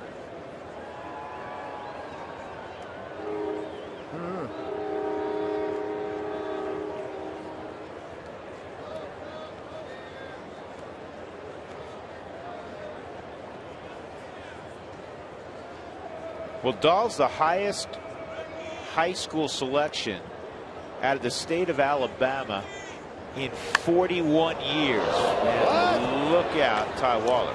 Really, there's been some good players come out of there. Well, the Expos in 71, George, with the 4th overall pick, took a kid out of Huntsville, Alabama, Condridge Holloway. Well, I remember it. This on the ground is second. And Chris Nelson throws out Jamal Weeks. That'll bring up Coco Crisp. Crisp had a sack bunt in the 3rd. At the time, we thought that was pretty conservative play by Bob Melvin. As it turned out, the A's would go on to score 6 runs.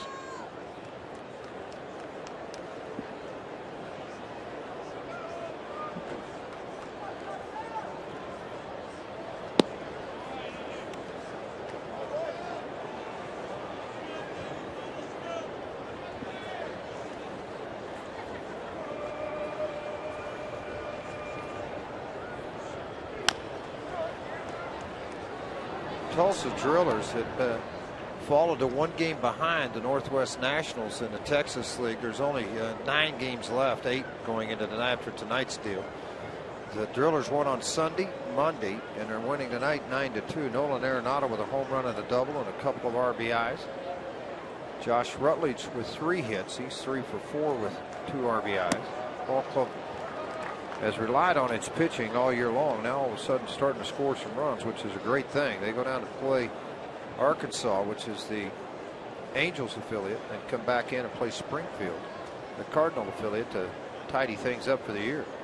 3-1 on Coco Crisp. Well, Parker Frazier threw a gem on Sunday. Now, Park had 6 no-hit innings before giving up, what, a couple hits? Couple of hits. They gave up a hit in the couple in the 7th, and ended up they come back. They won the ball game 4-2. And then Edward Cabrera backed it up the next last day. night. You better believe it. Today, Nick Schmidt, the young man that came over to Houston street trade, went 6 innings today with 3 hits, a walk, and 8 strikeouts. Didn't Cabrera have a no-hit run also? He had a no-hit through 6 innings. So the starters for Tulsa in the last 3 ball games have now pitched 18 2/3 innings.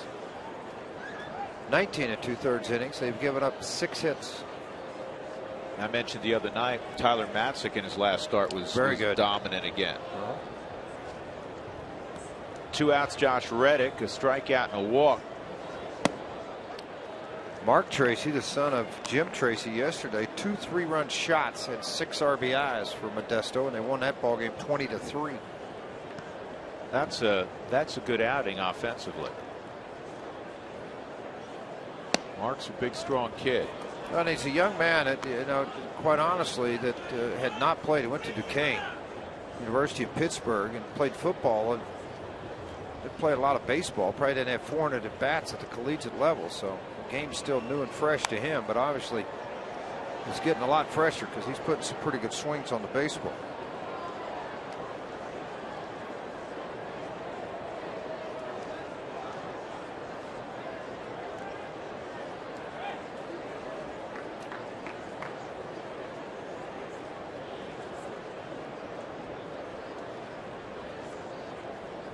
1-2.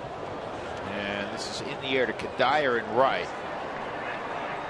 And it's going to be a 1, 2, 3, 4th inning for Jeremy Guthrie. A's leading 6-4.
Fort Collins, thank you for watching the Rockies. Visit our Facebook page at facebook.com/RootSportsRM so you can tell us your favorite place to root for the Rockies. And we wish all the folks up there fighting that fire northwest of Fort Collins the best. Well, yes, you see beautiful sunsets right now, but we don't want to see, we get beautiful sunsets without the smoke in the air. And you can smell it tonight around the ballpark, and you can see it. There's a haze in the ballpark. Colvin is 1 for 1, a solo home run and a walk.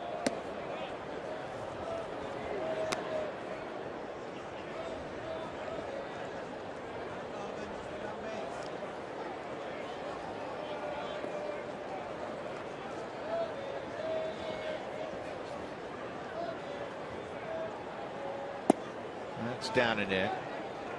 2 balls and a strike. See if the Rockies, with the top of the order, can get after Bartolo Colon again. They got 4 in the first.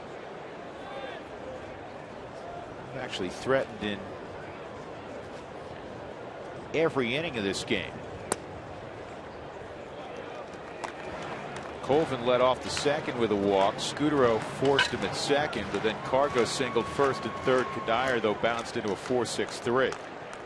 Well, right now, as I mentioned earlier, an American League game. Colon may give you 5 innings. He might give you 6 total. He's got 78 pitches right now. Make it 79. He'll try to work his way through 5, and then they'll flip it over to the bullpen, who has a very good earned run average, 5th in the American League, and allow them to try to finish the game out. For Jeremy Guthrie, you got to get after it here. And kind of, one of those deals. You're mad you gave up 6 runs, but come in the dugout. As a manager sometimes, and I've seen it done, walk up to you and say, you know what, partner, it's all yours. Straighten it out, fix it, go pitch. I'm not taking you out of I'm not going to take you out of this ball game. Go pitch. Scudero takes a strike.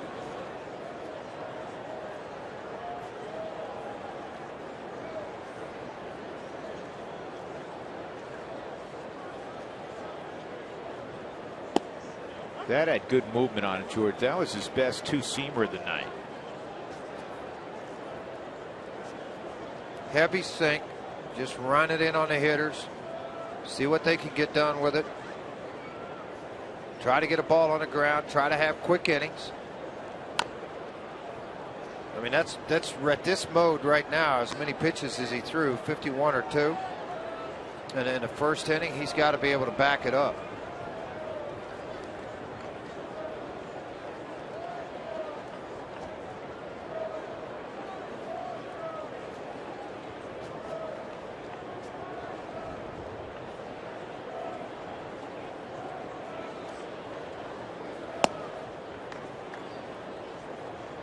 Ball and 2 strikes. Marco a triple.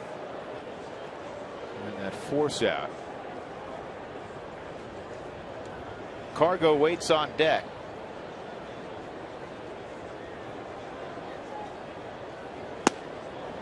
And Colon strikes out Scudero. Third strikeout for Bartolo Colon this evening. AT&T trivia question this evening. Who are the 2 Dominican-born pitchers to have more wins than Bartolo Colon?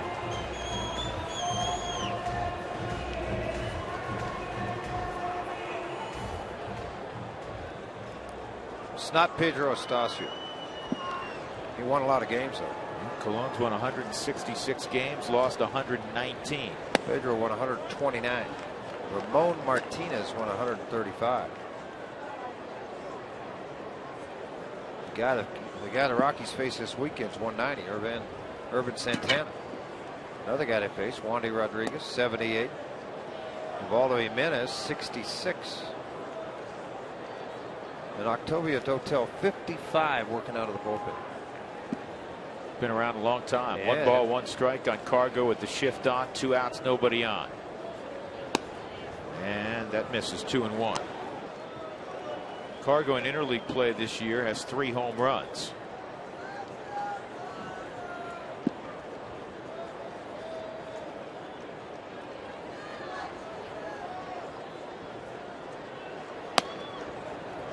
Three balls and a strike.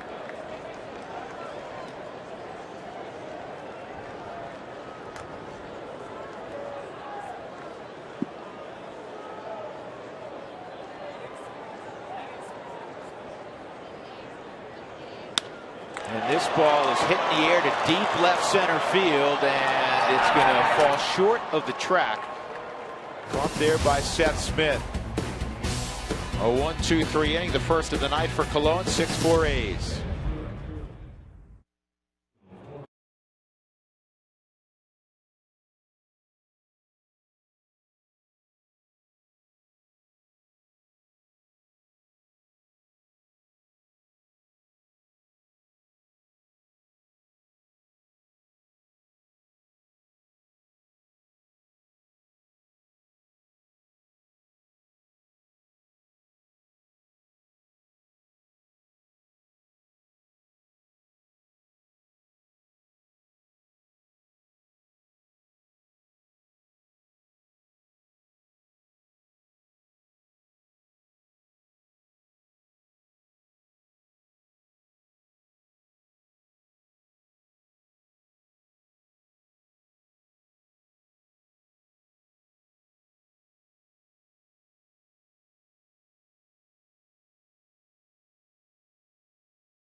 In 2007, played nearly 500 games for the club and then was traded in January to Oakland.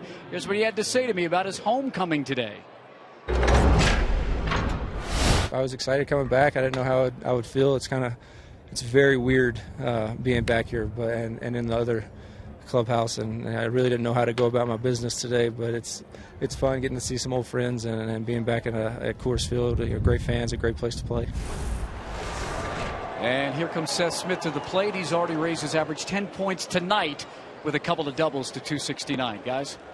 Yeah, he's already done significant damage in the ball game. The double in the first, the ground rule double, had it not bounced over the fence, would have driven in a run, and then he drove in 2 with a double off the base of the wall in center his last time up. Smith last year started a career high 119 games for the Rockies. Hit 282. 275 overall with the Rockies, 51 home runs and 181 RBIs.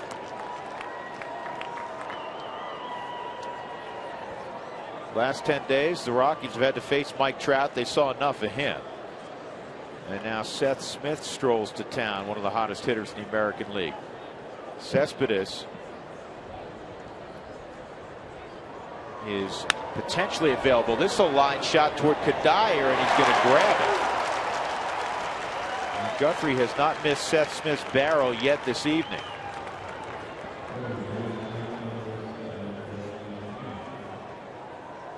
Wells Fargo customers, get your 2-for-1 Rockies tickets today by going to wellsfargo.com/Rockies. Wells Fargo Bank, member FDIC. One out, Brandon Inch will be coming up.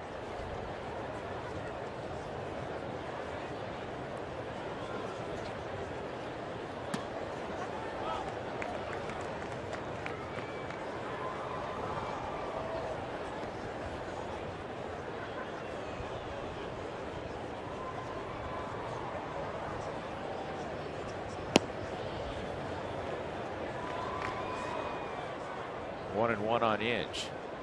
Yoenis Cespedes. This guy's got an incredible pop for Oakland, and they've struggled to score runs, as we have discussed. But if you put him in the lineup with Reddick and Seth's getting the bat going, it gives Oakland a little something in the middle of that lineup that you have to respect on the other side.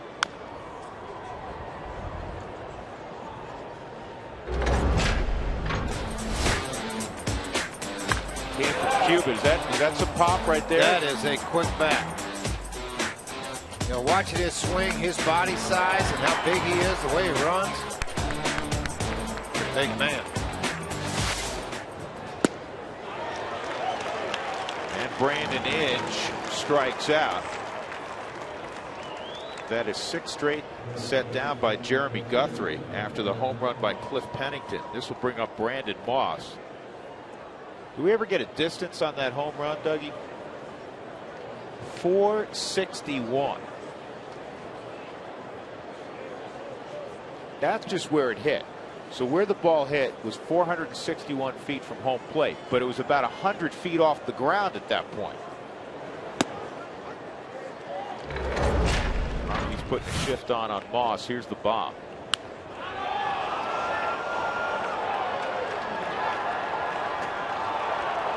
That's one of those you just step back and go, oh my. Nothing missed about that.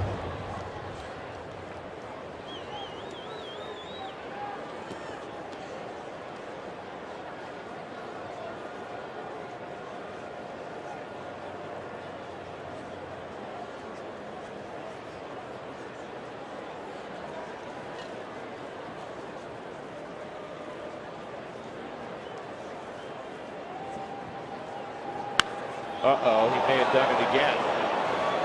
Yes, see how far this one goes. Did that hit the face in the third deck? It was close. If it did, it landed up in the second deck for sure. Brandon Moss makes it 7-4 with another tape measure home run here at Coors Field.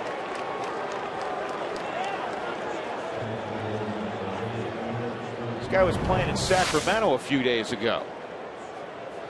Very similar to the previous pitch. Center cut fastball. They wanted to run it farther in on his hands. You let him extend.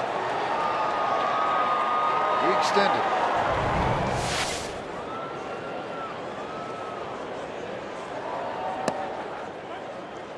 Kurt Suzuki at the plate. Ground ball to short and a comebacker.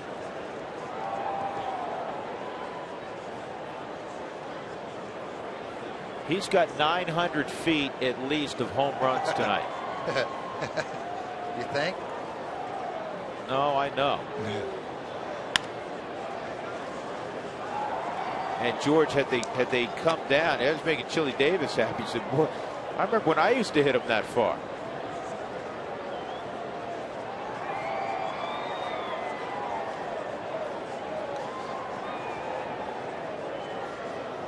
Moss has kicked around the big leagues for a while. It's the first time he's had a multi-home run game.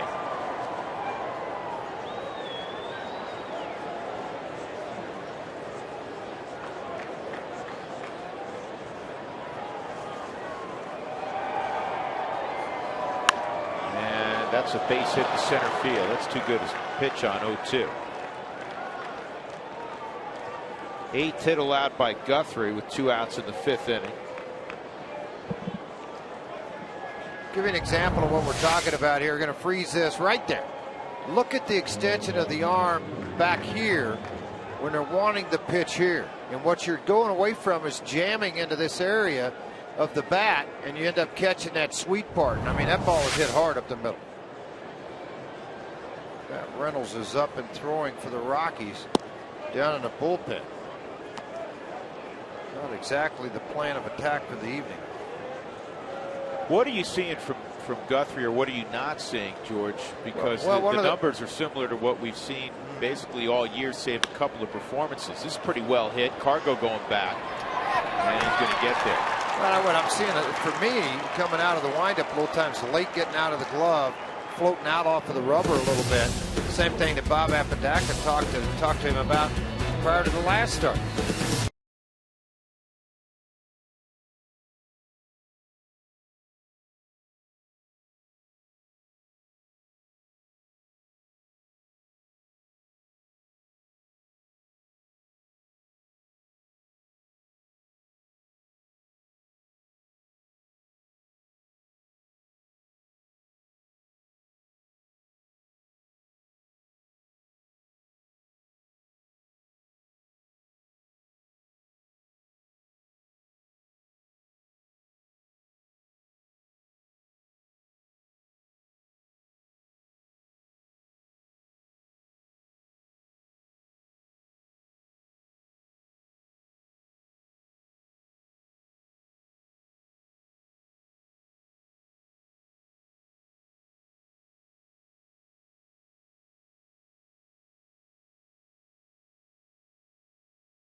Look at the road ahead, powered by your Colorado Hyundai dealers. Step up to the plate and get more miles per gallon with the hottest car line in America, Hyundai.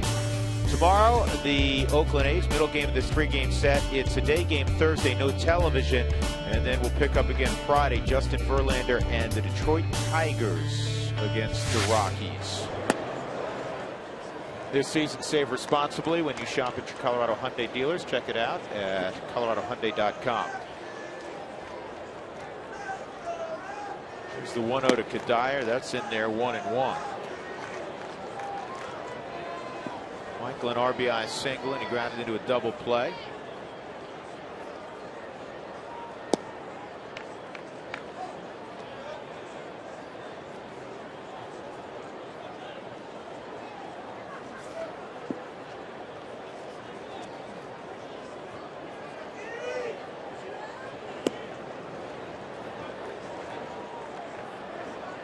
Three and one on Kadire. 4 for 12 with a home run against Bartolo Colon. Rockies trying to snap a 5-game losing streak. They've fallen 3 games beneath 500 here at 20th and Blake.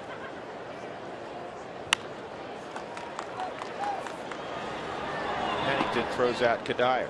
For a great deal, buy a Coca-Cola value pack and get 4 tickets, food, parking, and a whole lot more. It's available tomorrow in Thursday's ball game against the Oakland Athletics. 1-800-388-ROCK or go to ColoradoRockies.com and get the Coca-Cola pack today. 4 tickets, 4 hot dogs, Cokes, and more here at the Ball Yard for you on the Coca-Cola Value Pack.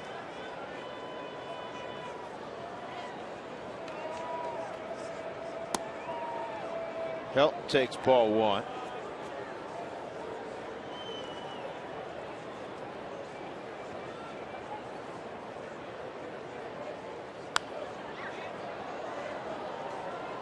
Todd has walked and scored and hit a fly ball to deep left field. 361 in 19 career games against Oakland. The Rockies 12-10 against the A's, 8-3 here at Coors Field. Again, they swept them in 2009 in Oakland. The Rockies that year would go on to produce a franchise best 90.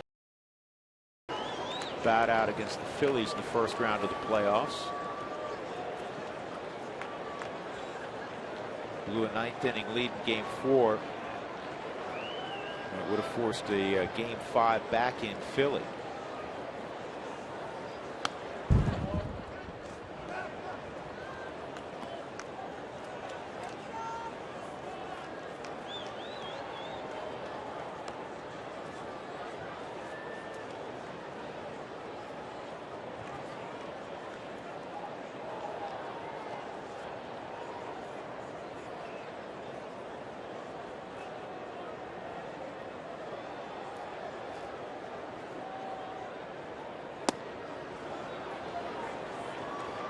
I tell you what, he's not afraid to pitch inside. It's amazing to me. I mean, I cannot count 5 breaking balls in 5 innings. Any kind of slider, curveball, or I've seen him one changeup. When you saw one slider earlier, but it's mostly been fastballs. This ball's well hit by Todd, and this is going to get on out of here. Helton has hit one off the back wall of the bullpen, his 6th of the year. And it is 7-5. Todd is a smart man, and he figured he's getting another heater. Yeah, getting it in a spot you like it too.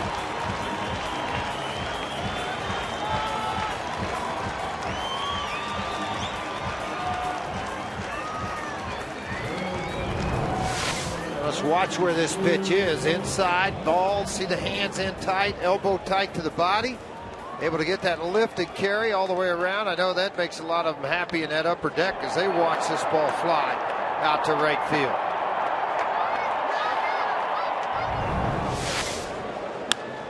And Pacheco hits one down the left field line that's going to hook into the seats.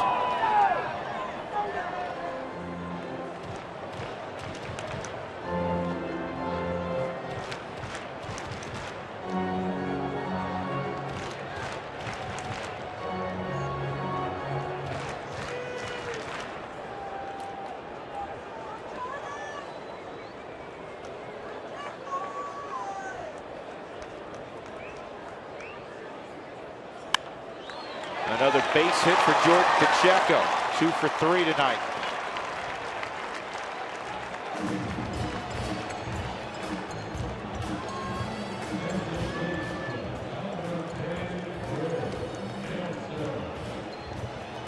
Rockies have actually out-hit the A's now 9-8.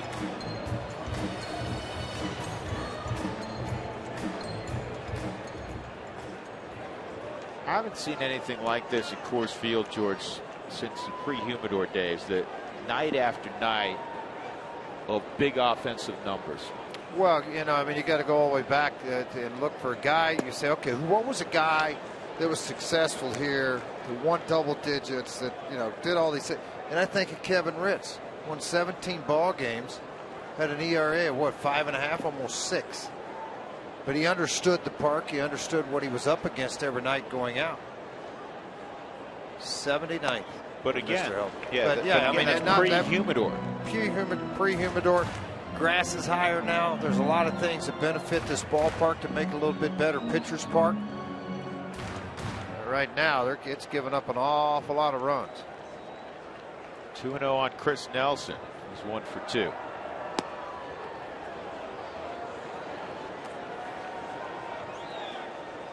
Reynolds has continued to throw. Guthrie in 5 innings has thrown 102 pitches.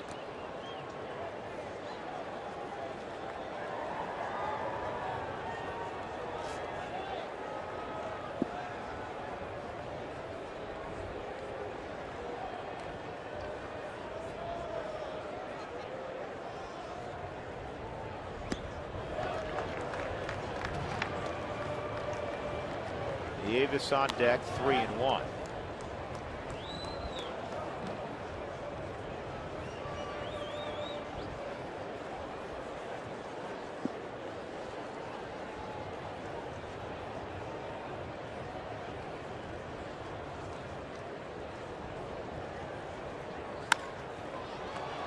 It's going to be a double play. Good turn by the A's, their second double play turned this evening. The Rockies do get a run on Todd Helton's 353rd of his career. It is Oakland 7 and Colorado 5.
Time for the Excel Energy High Efficiency Inning. Learn about energy efficiency and how to save money in your home by visiting responsiblebynature.com. Now, Jeremy Guthrie struggled, but he did have a good inning in the fourth. Got the ground out by Jamal Weeks. Coco Crisp on a fly ball to center field. Josh Reddick a fly ball to right field. Our Excel Energy High Efficiency Inning. Rockies trailing 7-5. We go to the 6th inning, and Guthrie's evening is done. And it's another rough one for him. He gives up 7 runs, all of them earned on 8 hits. This call to the bullpen is brought to you by Jose Cuervo. Matt Reynolds will take over. And the first man he'll face is Colin Cowgill, pinch hitting for Bartolo Colon. I'm not surprised that would be the end of this. Cowgill came over with Jared Parker in the trade from Arizona. High draft pick out of the University of Kentucky. A lot of pop in his bat. Watched this kid play an awful lot in the fall league. Watched him play in instructional league when he first signed with the Arizona Diamondbacks. Play all 3 outfield positions.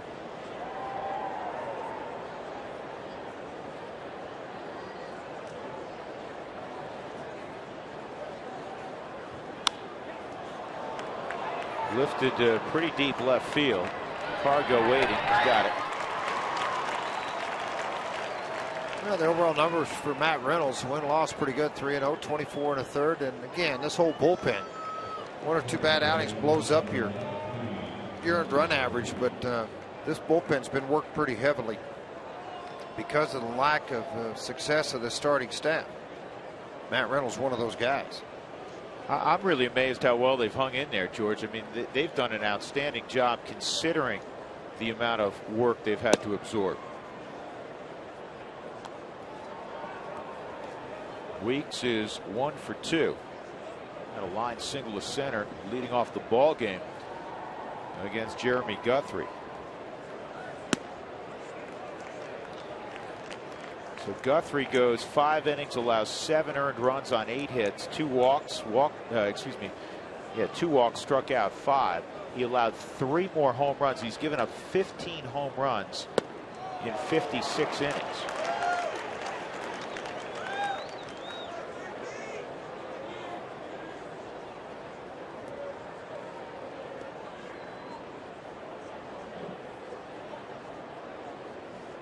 .26 total home runs given up a year ago at 208 innings. Well ahead of that pace.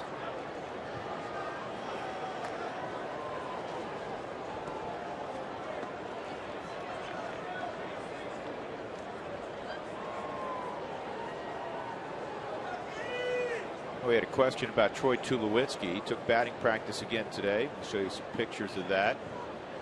Troy's going to go out tomorrow, strike 3 on Jamal Weeks, and play for Colorado Springs and reevaluate where he is, taking ground balls out on the field as well.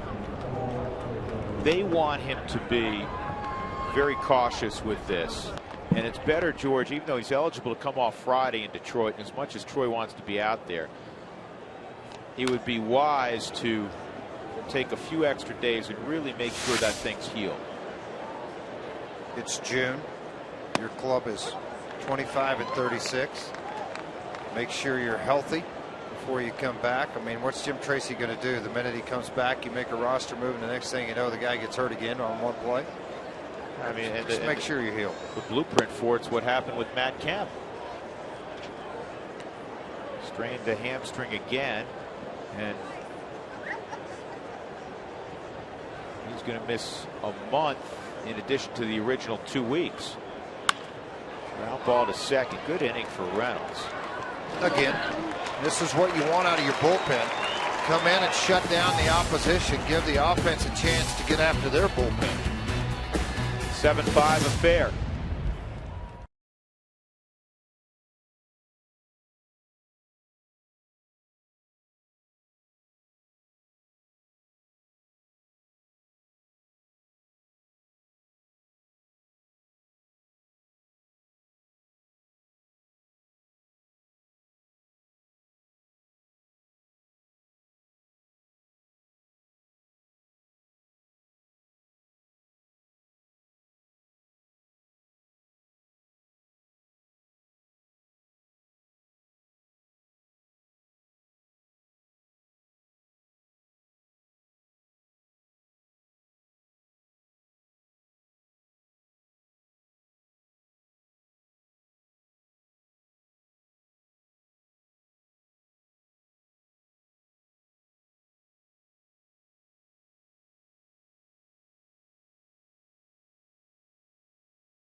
Cheyenne Frontier Days around the corner. Text Cheyenne to 720-720 for your chance to win tickets to Hank Williams Jr. And you'll also be entered to win tickets to additional concerts, championship bull riding, ball games, and the VIP grand prize drawing. Visit RockyMountain.rootsports.com for official rules. On the mound is Sean Doolittle, and one of the guys he will face is Eric Young Jr. As it is 8-9-1. Nieves, EY, and Colvin. Doolittle, George, strikes out a lot of guys. 9 strikeouts in those 4 innings so far. 450 earned run average. I mean, I'm looking at this. Played, or attempted to play, I should say, and didn't do that poorly at it. I mean, in Stockton in 2008, 18 home runs, 61 RBIs. He hit 305. Goes to Midland, 254. Goes the next year in 2009 to Sacramento. Then he gets hurt and doesn't play. So then in 2011, coming back from Tommy John surgery, he decides to go to the mound. He threw 1 game, 1 inning, gave up a run on a walk. No hits. He struck out 2. Compensation pick in 2007. for their ball club. Excuse me, it was not Tommy John. It was from a knee surgery to repair a tear in his left patella tendon. And then last year he missed most of the year with a pectoral tear, and he came back, and late in the year he averaged 17 plus strikeouts per 9 innings, basically 2 hitters an inning, and he's been doing that in the big leagues.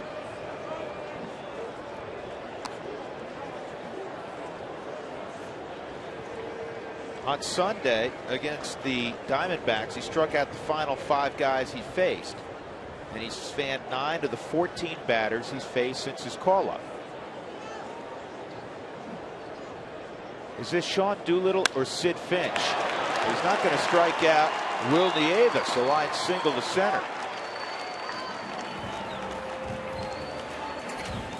Follow the Rockies on your phone with MLB.com @Bat 12 app, featuring pitch tracking, highlights, and a whole lot more.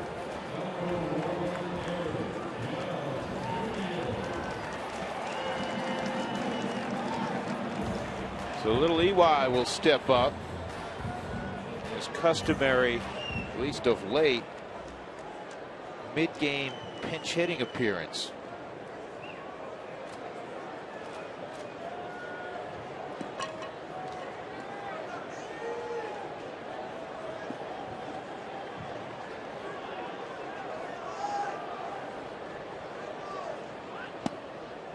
Pulls the bunt back. It's ball 1. George did some calculating on the Rockies starting rotation ERA at Coors Field. Guthrie, who came in with Can I ask you a question real quick before you finish that? Sure. When you typed in all those numbers and then you were looking for the answer of it, did it just didn't give you a number? It just said bad? Pretty much. Oh. Friedrich has an ERA at 12.60 right now at Coors Field, and he has a Well, he had very those good two- ERA out on the road of 180. Well, it's that 2 starts that he's had here where he gave up, 9 runs the other day, and then the previous start was 10. Guthrie's ERA inflates to 9.53 at home. He's 4.23 out on the road. Jeff Francis had the 1 start that did not go well. Outman's home ERA is actually 1.35, and Alex White is 5.11 at home and actually higher out on the road at 6.48. Well, I'm surprised too. Shashin's is higher, which won't be in those numbers, but his numbers are a little bit higher here at Coors Field than what they were in years past. Also, I mean, looking down for a home ERA for some of these guys, starts to jump up there fairly well, and I think that's part of the problem. You mentioned Friedrich, Guthrie, Moscoso 10.50. It started some ball games. He started 2 games here. Ocasio 7.24. Pomeranz 4.20.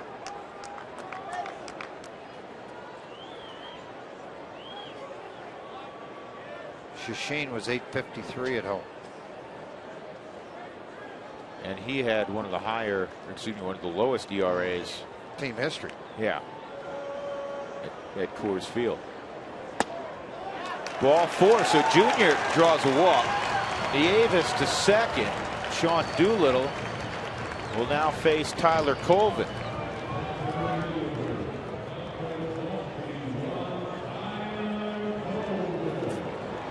How about Melvin anticipating left on left bunt with nobody out, advance the runners. Scudero, the right-hander, coming right behind him.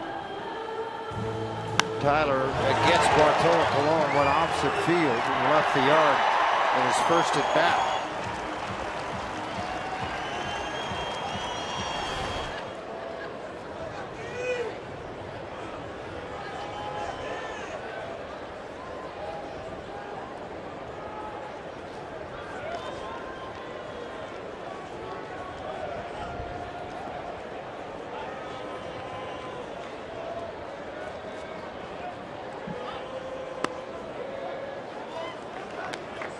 In there for a strike.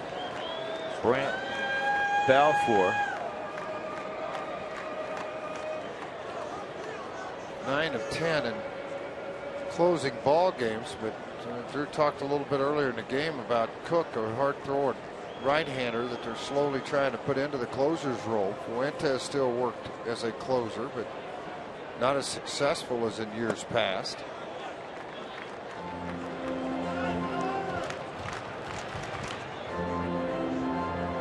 Elvin has the luxury of 3 left-handers in his bullpen. There's Brian.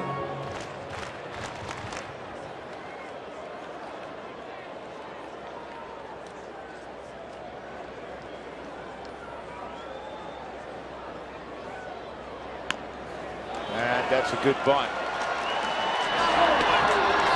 Colvin very nearly beat it. Pretty good play at third by Inge to throw to Weeks. So now the tying run at second base in EY Jr. Couple swipes at it. The first will come from Marco Scutaro. Sack 5-4.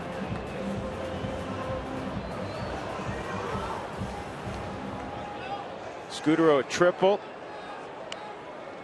Grounded into a fielder's choice and he struck out.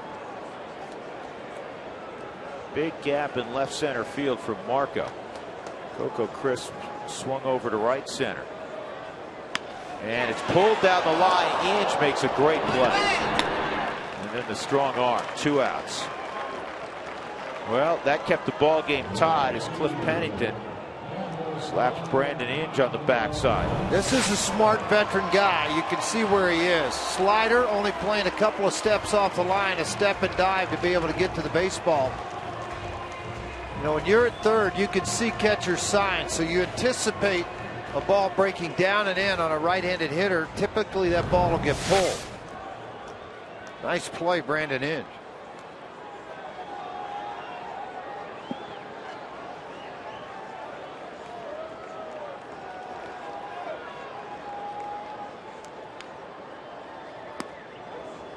And Cargo got fooled on the curveball, so it's 0-1. Cargo's 1 for 3, a single in the second inning.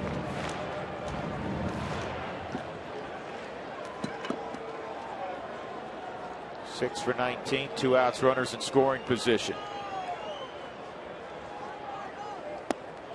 And that's strike 2. That's nasty. I mean, he went slow slider, kind of a sweeper. You know, when you haven't seen anybody throw before, then comes right back with a 95-mile-an-hour painted fastball. Man, oh man. Doolittle was still coming up in the system when Cargo reached the big leagues with Oakland. And he fools him badly. So the Rockies get 2 in scoring position. They can't push them home. 7-5 as we go to the 7th.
Sonic half-price shakes all day long. You're welcome.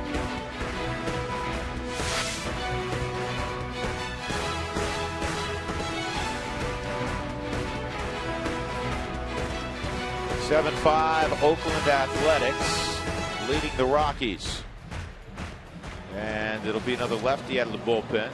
Rex Brothers will throw the 7th inning. Reddick, Smith, and Brandon Inge, a couple left-handed hitters, so that made sense naturally for Jim Tracy. Just as it was for Matt Reynolds, now it's Rex Brothers' turn.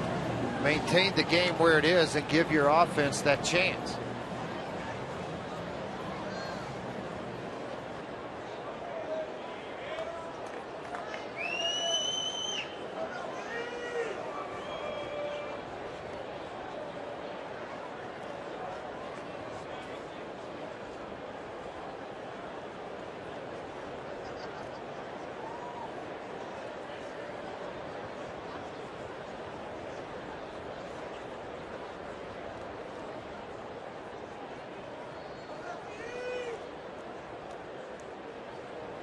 Reddick 0 for 2 and a walk. Takes ball 1. Yesterday was the Rockies' annual celebrity golf tournament. The players. Did you win again? No, I didn't win this year. You didn't? And raises money for charity, and there's always a great turnout from the community. And Rex Brothers did play. Now, not all the players played. Rex played. George, he got out of his car and he started walking up with 3 clubs in his hand. Driver, wedge, and a putter. Pretty close. I say, Rex, this is not a par 3.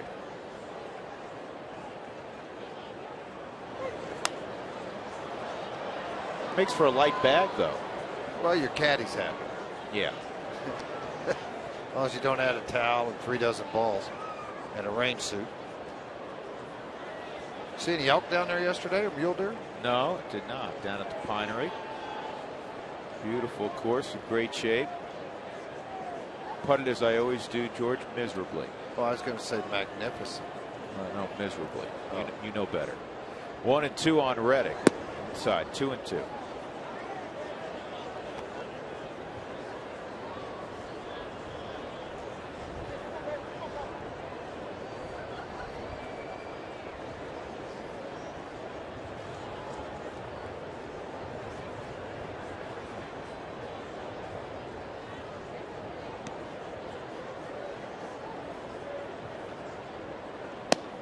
Strike 3. Painted there at 97. That's pretty good stuff.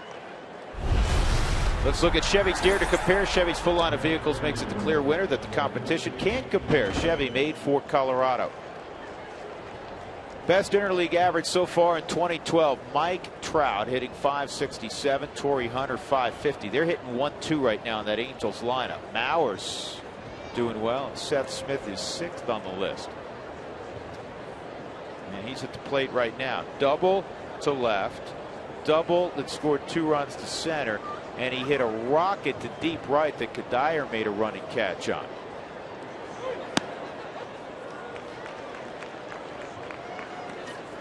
Once again, Jeremy Guthrie goes 5 innings. He gives up 7 runs on 8 hits, couple walks, 5 Ks. 6 of the 7 runs came in the 3rd against him.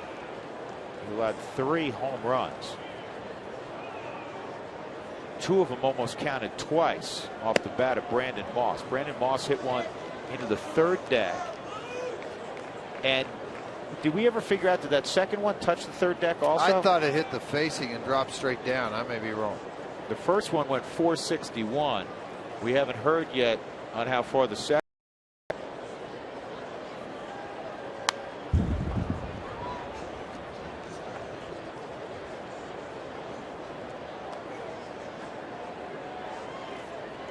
Rockies nothing for 6 in interleague play, and they had been the best team in the National League against the American League the last 4 years.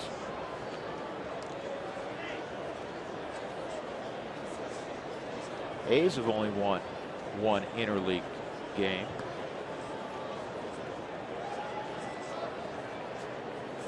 And that was dirty. 88-mile-an-hour slider with tilt to it, George. Eliminate a lot of negative thoughts. Think about just 2 pitches coming out of your hand, and then you got a pretty good chance for success. I think Rex, when he went down, was thinking about a lot of different things. Plus was at 22 appearances, slowed things down, comes back with a hammer. And I mean, it was a big hammer. Hard slider, and he threw there at 88. His fastball command much better than what it was. Can be the guy of what you think it is.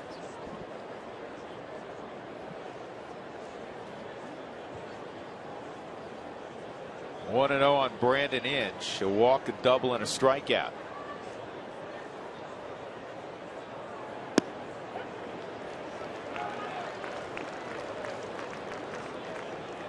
Did you ever notice how the kids out of the South? Yes, sir. No, sir. Thank you, sir. Yes, sir. And you know what? Great to see that, isn't it? It really is. Talking about David Dahl, who joined us a couple innings ago, Rocky's #1 choice out of Birmingham, Alabama.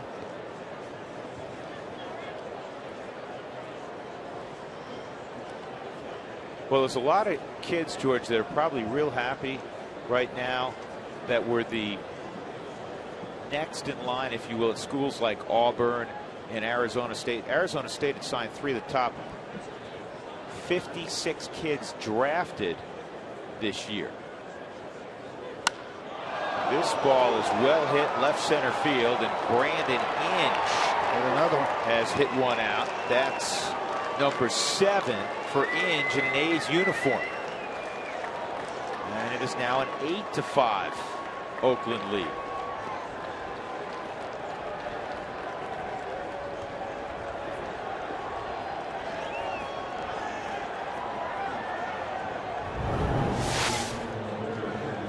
Fastball, 4-seam. Want to see the elevation on this thing. I mean, obviously red right out of the hand of Rex Brothers coming in, but it went out in a hurry too.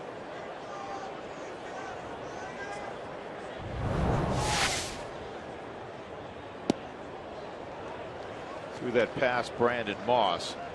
Brandon Moss's second home run went 442 feet. We have clarification now. So 903 feet of home runs for Brandon Moss tonight. That wasn't a cheapie that Inge just hit. It's 4 jacks for the Oakland A's. This is one of the lightest hitting teams in baseball. And they have 4 bombs tonight. When I watched the one Torrey Hunter hit up on the concourse the other day too on the weekend, that was pretty amazing. We've seen a couple on the concourse. Runs 14th, 211. Average 220, 14th. Runners in scoring position 230, 13th. Doug, if you gave me that right now, I'd say you're a liar. If I'd never seen Oakland didn't have these, there's no way. The way they've swung this bat tonight, the thing they've done in this ballpark has been pretty phenomenal. But they're all good hitters. I mean, you know, this is the thing that gets you a little bit about Oakland. I know it probably drives Billy Bean crazy. Is that you're thinking at some point these guys are going to take off. At some point. They're the 4th fewest home runs in the American League coming in. Rockies with 24 more home runs than Oakland at the start of the day. Well, let me tell you what, 4 home runs, season high. Previous, they've done a couple of times they've hit 3 in a ball game. They have not hit 4 in one game till tonight. Brothers gets the strikeout of Moss. He ends up striking out the side, but Inge hits one out to make it 8-5 stretch time at Coors Field.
Rockies got off to a good start in the first inning. Tyler Colvin, every night's been hitting the mound, sometimes 2 a night. His 4th in 3 games. Rockies would score 4 in the first, but he was all given up when Brandon Moss hit a 2-run home run, Cliff Pennington a solo home run, 6 runs against Jeremy Guthrie in the 6th inning. And then another home run, another titanic home run off the bat of Brandon Moss. 1/461, 1/442. Todd Helton made it 7-5 with his 6th home run of the year. Brandon Inge got the run back, a home run on a 97-mile-an-hour fastball from Rex Brothers. 8-5 is the score. All of that brought to you by Cooney Lexus, where luxury has an address. Grant Balfour is now into the ball game. Allowed a run in only 2 of his last 14 appearances. Tied for 2nd in the American League in appearances, now with 31. 7 of 9. I'll correct myself. I said 8 of 9 earlier. 7 of 9 opportunities in save situations.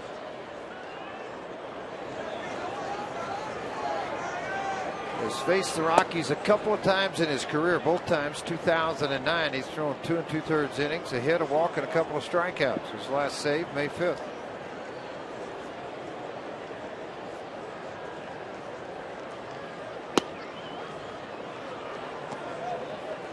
One and one on Kadire.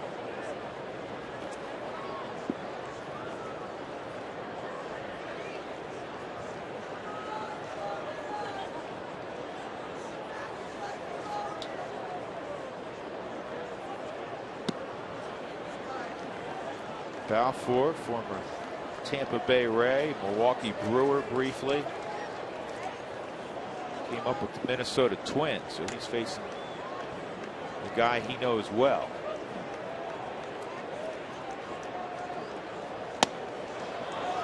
And it's 2-2. He's from New South Wales, Australia. It's a long ways. Yeah, that is a long ways. Played baseball and rugby growing up.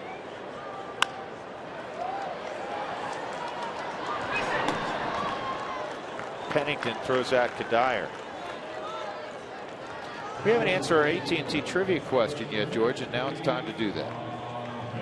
Bartolo Colon, 166 wins in his career, 3rd most among Dominican-born pitchers. Who's won more? It was the great Juan Marichal, won 243, and one of the most electric arms during his period of time in baseball, Pedro Martinez. Helton takes a strike, 0-1. Home run, deep fly ball to left field, and a walk for Todd tonight. He's hit 12 of 14. He thought that was low. And maybe away. And the first pitch was farther out. But Brian Knight has them both as strikes.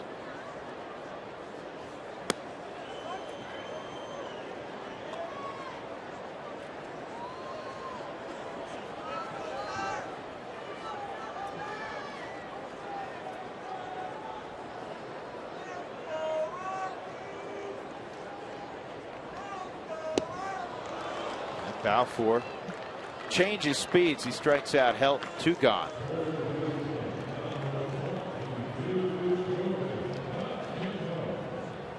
Super Suites Conference Centers available for game day or non-game day events for groups of 25 to 200. 303 Rockies, and get yours reserved today.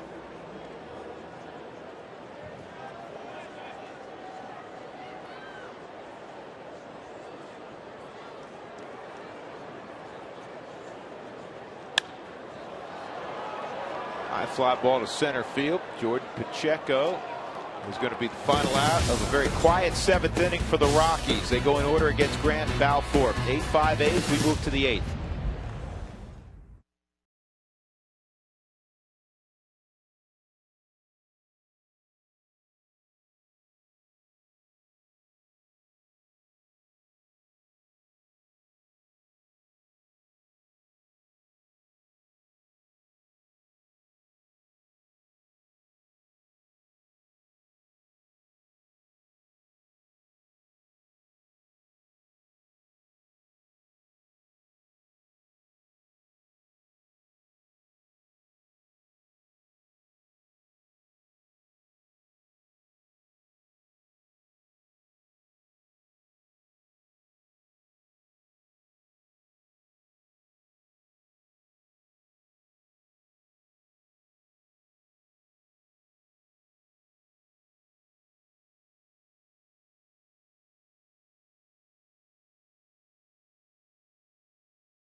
Very special Rockies All Access called Game Day. We'll show you how much effort goes into putting a game on the field out on the air. We'll get the players' perspectives, take a look at the people behind the scenes that make it all happen. It's Rockies All Access Game Day, Saturday after the game. I think you'll find that very interesting. There's Bo in his customary spot, low first, camera 5. 8-5 is the score. The A's leading. Drew Goodman, George Frazier, and Mark Stout. 33,635 in the house tonight. Adam Ottavino is aboard. And Ottavino will face Kurt Suzuki. Suzuki's 1 for 3. Nice job by Ottavino since coming over from the Cardinals. Went down to AAA, started a couple of ball games, worked out of the bullpen. A strike thrower. Demonstrated fastball, 92-95, hard slider.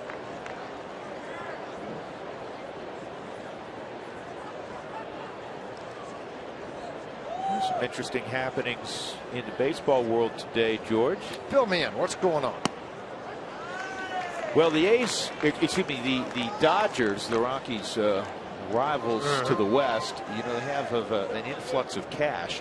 They signed Matt Kemp to a long-term deal in the offseason. Guess who they locked up as they're locked up 1-1 in the 5th? Let me think about it for a minute. A.J. Ellis. No. Well, A.J. Ellis would be good guy to lock up the season he's had. But Andre Ethier, the other guy in the middle of that order, leading the National League in RBI, signed a 5-year, $85 million extension. So Kemp and Ethier look like they're going to be Dodgers for a while. 1-2's fouled off by Suzuki. Alex Rodriguez, you heard of him, George? Pretty good player, I heard. Well, he tied Lou Gehrig tonight with the all-time Grand Slam mark. He hit his 23rd career slam. Yankees beat Atlanta 6-4 in Atlanta tonight. 2 nights in a row that they won down there. Vladimir was released by the Toronto Blue Jays, but he's not giving up on his pursuit to return to the big leagues. Brian Fuentes throwing for the A's. 2-2 on Suzuki. See you later. That was a filthy wipeout slider,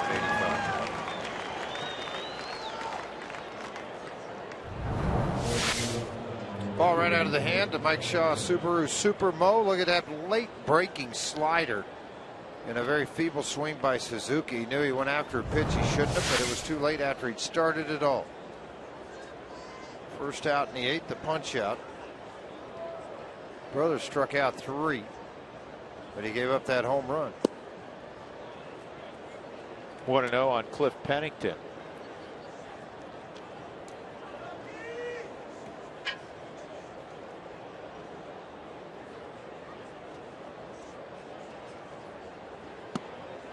And that's in there for a strike.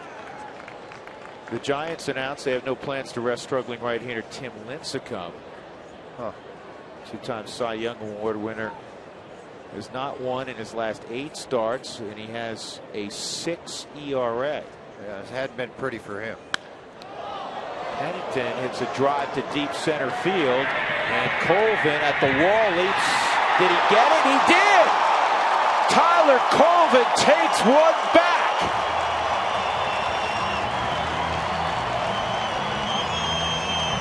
That stings if you're Cliff Pennington, because he went about 2 feet over that wall to go get the baseball. What a catch by Tyler Colvin. What hasn't he done of late? Watching the flight of this ball, running to a spot, looking back, checking distance, and then timing the leap. So you check exactly where he was on the wall and jumped up over the wall and was able to bring that ball back. I watched the reaction of Michael Kadire when he threw both fists in the air. Outfielders love to climb walls and take away home runs and dive for balls and take away hits. But that kind of a play is special when you make those.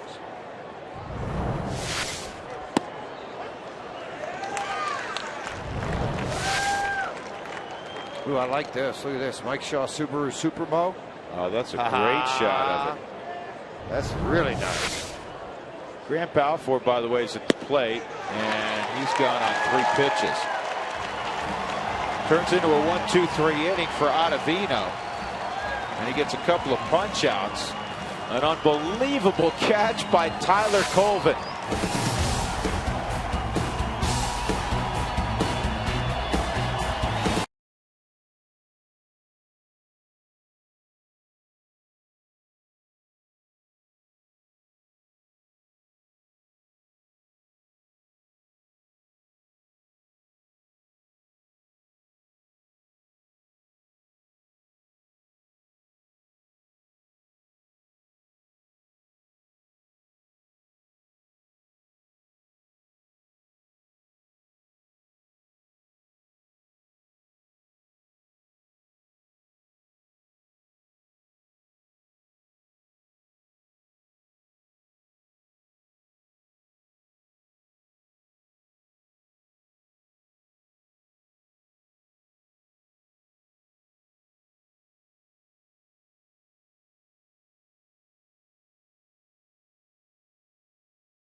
In this half inning is catcher Will Nieves. I first met him in Cincinnati on the road when he got called up when Ramon Hernandez, the former A, was injured. And Will Nieves, I said, you know, I saw you down in the Springs and you had a foot injury. He said, yeah, I hit so well and played so well in spring training that I kept wearing the same spikes.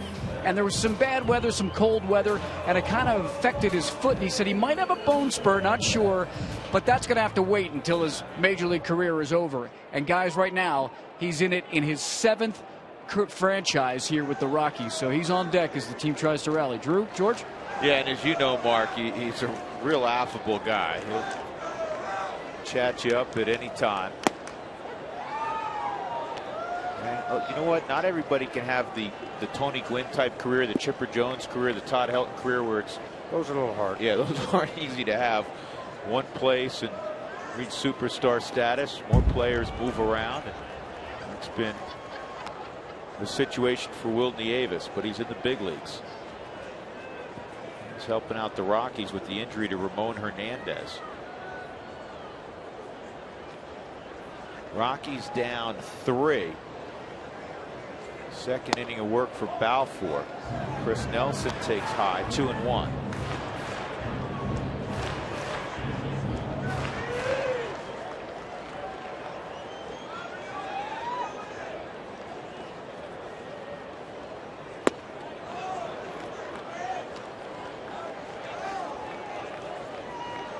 Renicky and Belisle. The Rockies having to tie this thing up. Probably going to see Matt Belisle. If not, you'll see Renicky.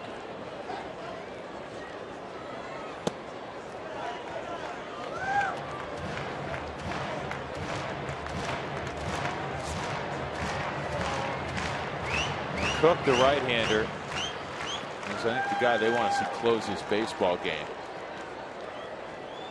Bryant's been scuffling of late. Cook's been virtually unhittable. Balfour strikes out Nelson. Will Nieves coming up. Time for tonight's CenturyLink high-speed pitch. Fast speed and a low monthly price. Visit CenturyLink.com. Both Cologne and Guthrie topped out at 95 miles an hour. Cologne on the plus side. Guthrie has the hook.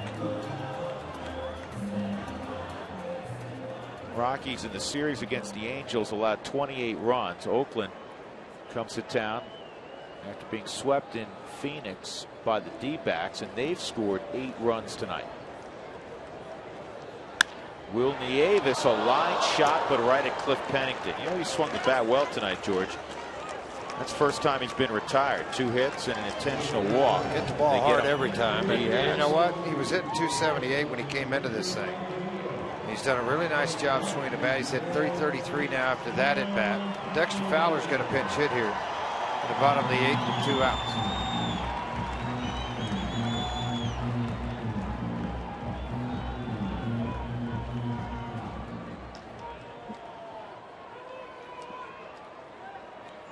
Balfour has retired all 5 batters he's faced. The Rockies do not have a hit since Nieves led off the 6th inning with a single. You recall that Eric Young Jr. pinch hit. He walked.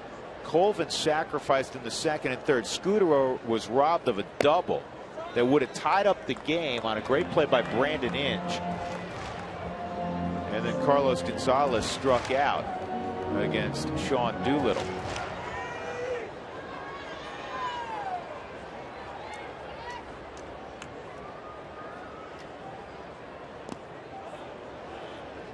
Two balls and a strike. Did you really think? Did you think that Bartolo Colon was going to get a win in this game if they can hold on? Not the way it started. The Rockies 4-0 led 4-zip in the 1st. That's a guy that's been in the American League for a long time. He understands you might give up 4, and guess what? You might win the game. Well, pitched pretty well. Gave up 5 and 5. Headed out and handed it to the bullpen. Their bullpen shut things down. Doolittle and Balfour.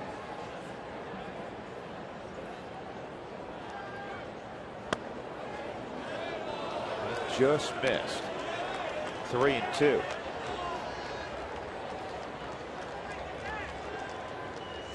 Colvin next. And that's why I think they have Fuentes going down in the bullpen right now. That simple reason to go after Colvin. If there's anybody on base. Rockies hitting 296 in the pinch. That's outstanding. Dexter's 2 for 4, 2 pinch hit home runs.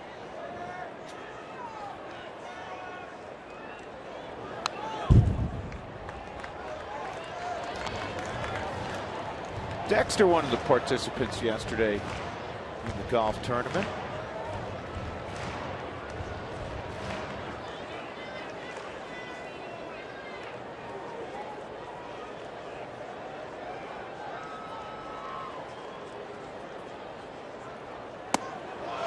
And Balfour strikes out Fowler.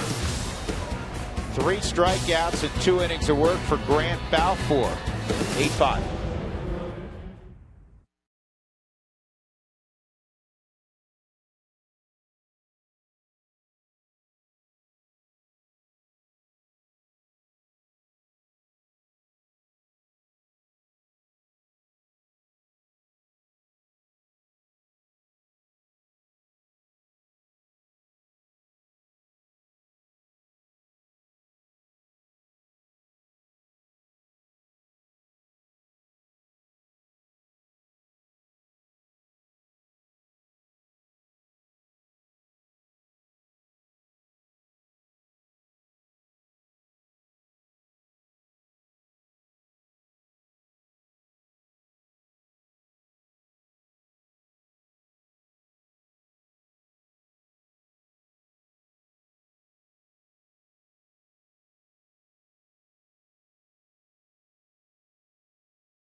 Online only at Southwest.com. By Jack in the Box right now. At Jack in the Box, you can try the new Chipotle Chicken Club combo for just $4.99 plus tax. And by Ram Trucks, Guts, Glory, Ram. Rockies had a 4-0 lead early. They've spit that away. It's 8-5 as we've arrived at the 9th inning. Toyota postgame show to immediately follow. For more, here's Joel Klatt. Joel? All right, thanks, Drew. A little bit of a gut shot tonight, wasn't it? Jeremy Guthrie followed up that poor performance in Arizona with another one tonight. Only 5 innings, giving up lots of runs, including 3 home runs. 2 of them to Brandon Most. We're a little Most in space right now after those 2 big blasts. Triple deck and double decker for Brandon Most. We'll talk about those 2 home runs, plus get you down to the clubhouse and chat with Jim Tracy. That's all coming up on the Toyota postgame show. Drew? All right, Joel, thank you very much. Don't forget, Toyota Talk will continue during the entire postgame show, so keep texting in your comments. Josh Renicky will handle the 9th inning. Top of the order, Jamal Weeks, Coco Crisp, Josh Reddick. See the record 1-0 for Josh Renicky at 36 2/3 innings. 2 holes, a guy that came out of spring training. You know, kind of one of those guys everybody didn't even talk a lot about spring training. There was so much talk about guys being out of options and what are you going to do with this guy and that guy. This guy's throwing the ball very, very well. Fastball 90-94, touch 95 occasionally. Slider to go along with it. If there's one drawback to his stats this year, that walking too many guys. As a pitcher, I mean, coming out of the bullpen, it's too many walks. Saw the number of innings pitched that he had. Renicky this year, 36 2/3, walked 23, struck out 25. But he's only given up 28 hits. Does walk a couple of guys. He has typically will get the double play ball or work out of the inning without damage. It's the reflection of a 196 earned run average.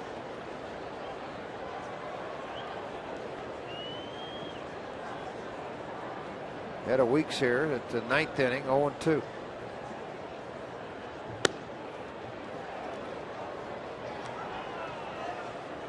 Weeks a base hit, a hit batsman. He's grounded out to second. He struck out back in the 6th.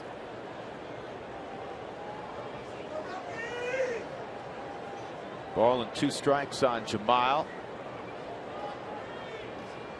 Outside, 2-2. First 12,500 fans on Wednesday are going to receive Rockies Rewards coupons courtesy of the Colorado Rockies. You get tickets for that ball game with the A's in town.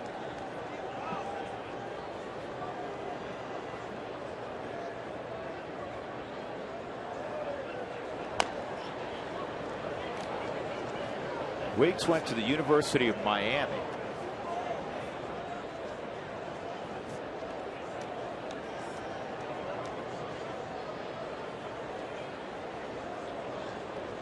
Ricky went to Southern University. Both taught the game by their dad.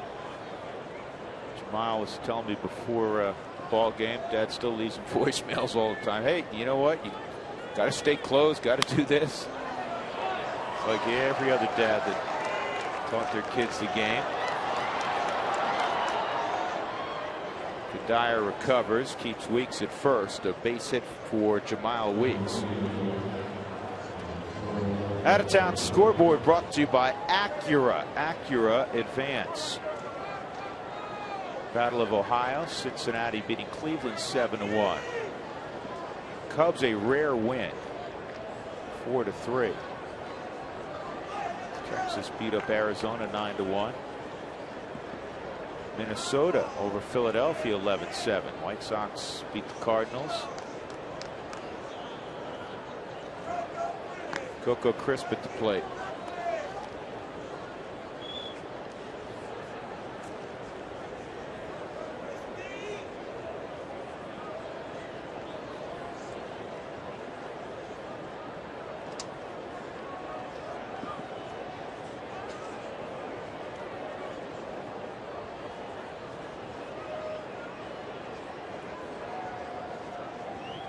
Weeks 10 of 15 stealing bases, and Helton comes up with it. They get the lead runner. That's it. Nice job by Todd. 1 out.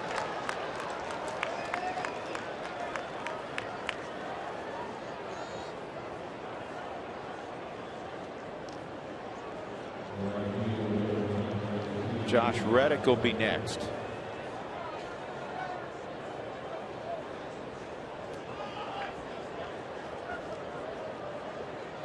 Only one National League game. San Francisco leading Houston 3-1. Madison Bumgarner, George, on the hill for the Giants. He's also hit a home run. Yeah, he can swing the bat a little bit. Played first base when he was in high school. Low on Reddick.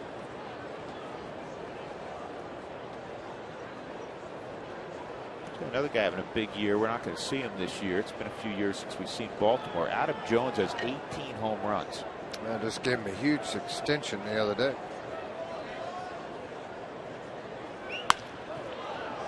A rocket to Nelson. Nice job.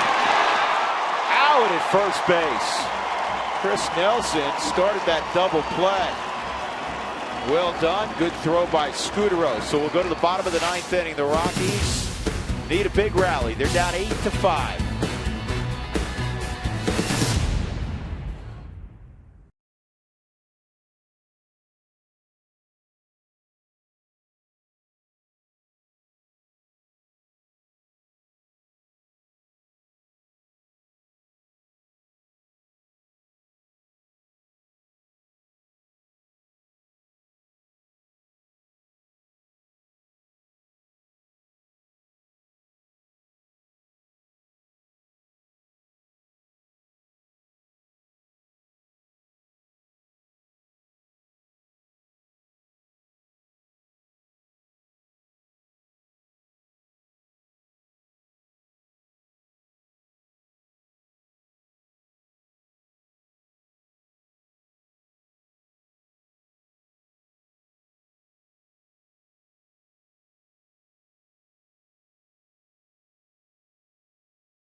This game may not be disseminated without the express written consent of the Rockies. Rockies trail the A's 8-5, bottom of the 9th inning. The Rockies will have the top of the order, and they're going to face Ryan Cook. Brian Fuentes has given up 2 3-run home runs in 2 of his last 4 outings to blow saves. So Ryan Cook, George, who has a minuscule, and I mean minuscule, 0.69 ERA, and is not allowed to run in 23 of his 24 appearances, will handle the 9th. Just 7 hits given up in 26 innings, but he has walked 15 and has 25 strikeouts. So let's see how he handles it here in the 9th. Getting an opportunity to come out, kind of lay a claim. You know, a lot of people talked about this young man as a closer. He's 0 for 1 in save opportunities. The opposition 0.85 batting average. Brian Fuentes has struggled against the Twins. The long ball in left center, a walk-off. Against the Angels, or excuse me, Arizona, walk-off. It hasn't been a pleasant couple of days for Brian Fuentes. But he's also a guy that has handled the ups and downs of being a closer. Yeah, he's always handled it well. Big fastball, strike 1 on Tyler Colvin. Ryan Cook has allowed the first batter 1 hit in 21 such occurrences. That is tied for best in the big leagues, along with Sergio Romo, George of San Francisco, and Rafael Betancourt of the Rockies. You know, for looking at the first time at Cook, I just wanted to see the delivery and the arm action. It's a little bit of a jab hook on the backside, meaning when he pulls his hand out of the glove, there's a little bit of a hook in it, but it is extremely quick. I mean, a quick arm, a little hook wrap on the backside, but boy, the velocity comes right with it. 96, this big, strong dude. Came over to Calgill with Calgill in a trade from Arizona, 27th round draft pick.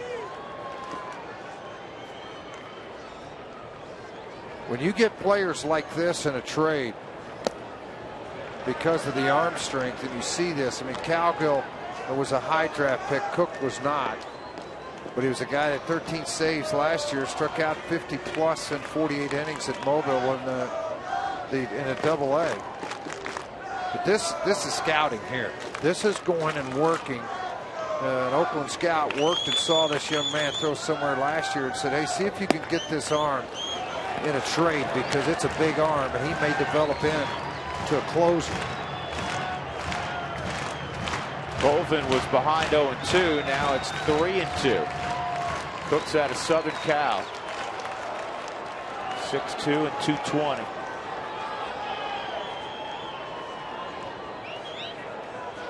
And he walks him. And that's the 16th walk allowed. That's the only thing Cook has done wrong. Bob Melvin knows this stadium well. He's not sitting comfortably despite having a 3-run lead. You can see it on Shaw Subaru Super Bowl, where on his delivery of what we're talking about on that hook backside for him, there's a lot of moving parts in the arm.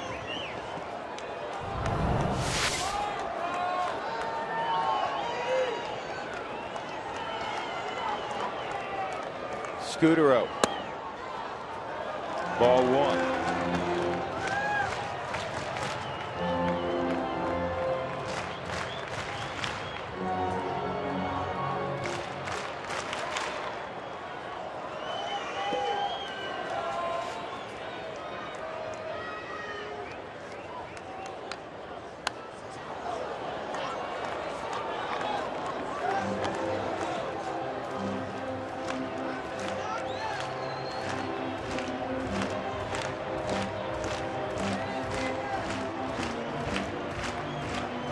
Goes on deck. One other note from the Major League scoreboard. You know his return to form. Adam Dunn with the White Sox after a real tough year last year. He hit his 21st tonight. Ground ball toward the hole, on through, base hit. And now the tying run will come up in Cinco. Here comes Little Pony. Thought he might get Fuentes back up, face left on left, but they've used all the top guys out of their bullpen now. Not sure why Inge would be playing that close to the grass and up. Doesn't make a lot of sense to me. Play a little bit deeper. Kurt Young, quick visit out to the mound to the young right-hander. Who wants tacos? Fans, if you'd like to receive text message alerts when the Rockies score 7 or more for the Rockies Taco Special, text the keyword taco to 720. 720. Feed your Rockies fever only at Taco Bell.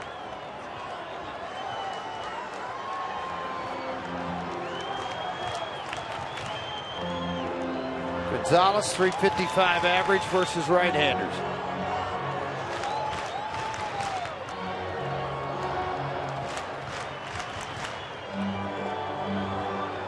Tonight, a single and 4 trips. You're going to find out your club is 26 and 35 and 9 back. You want to find out if you got a closer that can handle it. Well, here you go. Have fun with that. This is where all players, Cargo in particular, try desperately to harness the adrenaline rush. Well, just like Suzuki. Think he missed his location a little bit? He missed his location. So at 97. So, yeah, you can get away with that. That was probably ball 1.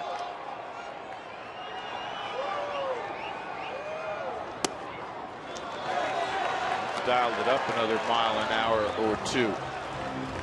Throw it 500 miles an hour. I really don't care. If you don't throw strikes, you may as well take it home and put it in the closet, because it doesn't do you a bit of good if you can't throw it over the plate.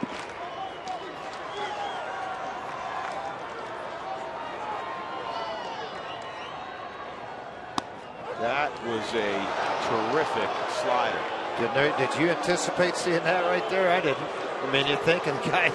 You and I did, and neither did the guy with the bat in his hand.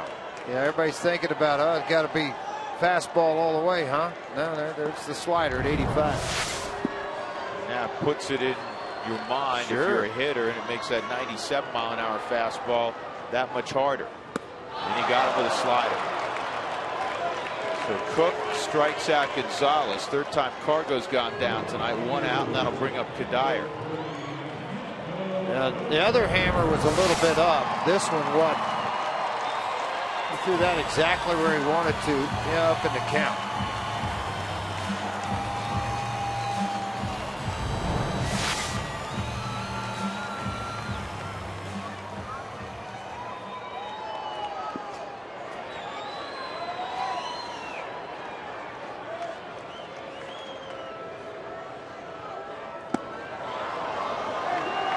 All of a sudden, the pitch he's commanding, George, is a slider.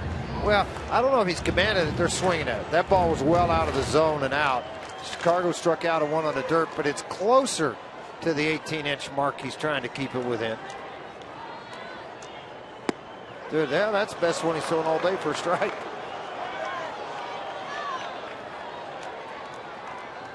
Kurt Suzuki, smart, saying, well, I found a pitch he's going to get over the plate. Not going to spin me around and have my back put out of place trying to catch it. 2 on, 1 out. 8-5 Oakland. Rocky saw Scott Downs the other day. He closed the game for the Angels. Almost coughed it up. The Cargo's rocket against him. And now they're seeing Cook.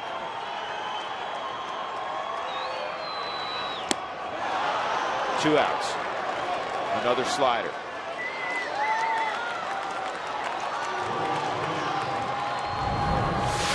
Pretty nasty. A little bit of a hanger, though. But because of the velocity and a little bit of that change in the backside on that delivery really makes it hard to pick the ball up. He keeps that thing right on that body line well. So it'll come down to Todd Helton with Colvin at second, Scudero at first.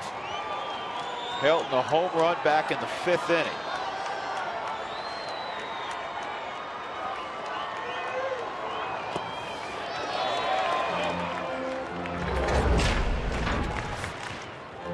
Todd got a fastball up out over the plate and let it fly. And boy, did it.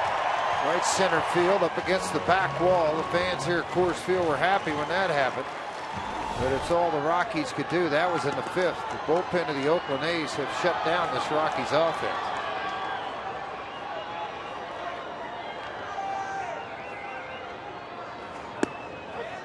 One and one.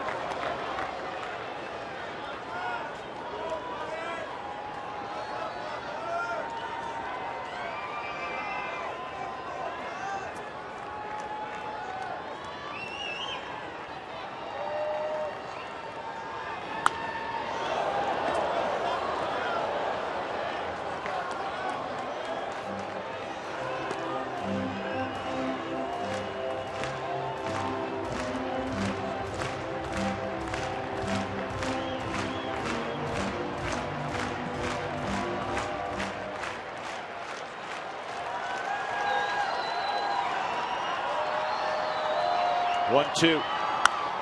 Ground ball right at Pennington. A step on the bag. And the Oakland A's have won the first game of this 3-game set 8-5. It is the 7th time this year that the Rockies have blown a lead of at least 3 runs. That is the most in baseball. And the Rockies not only have lost 6 consecutive games, they're 0-7 against the American League, and all 7 losses have come here at Coors Field. Colon gets the win. He is 6-6. Guthrie takes the loss. He's 3-5. And Ryan Cook not only picked up his first save of the year, it is his first career save. Tonight's delivery of the game is brought to you by Jimmy John's, America's favorite sandwich delivery guys. Brandon Moss, just brought up from Sacramento, journeyman in the big leagues, hit a 461-foot home run. And then the next time he came up, he hit one 442 feet. Pretty good night for Brandon Moss. Visit jimmyjohns.com to find a location near you. Again, the final score, Oakland wins it 8-5. Stick around. The Toyota postgame show is up next.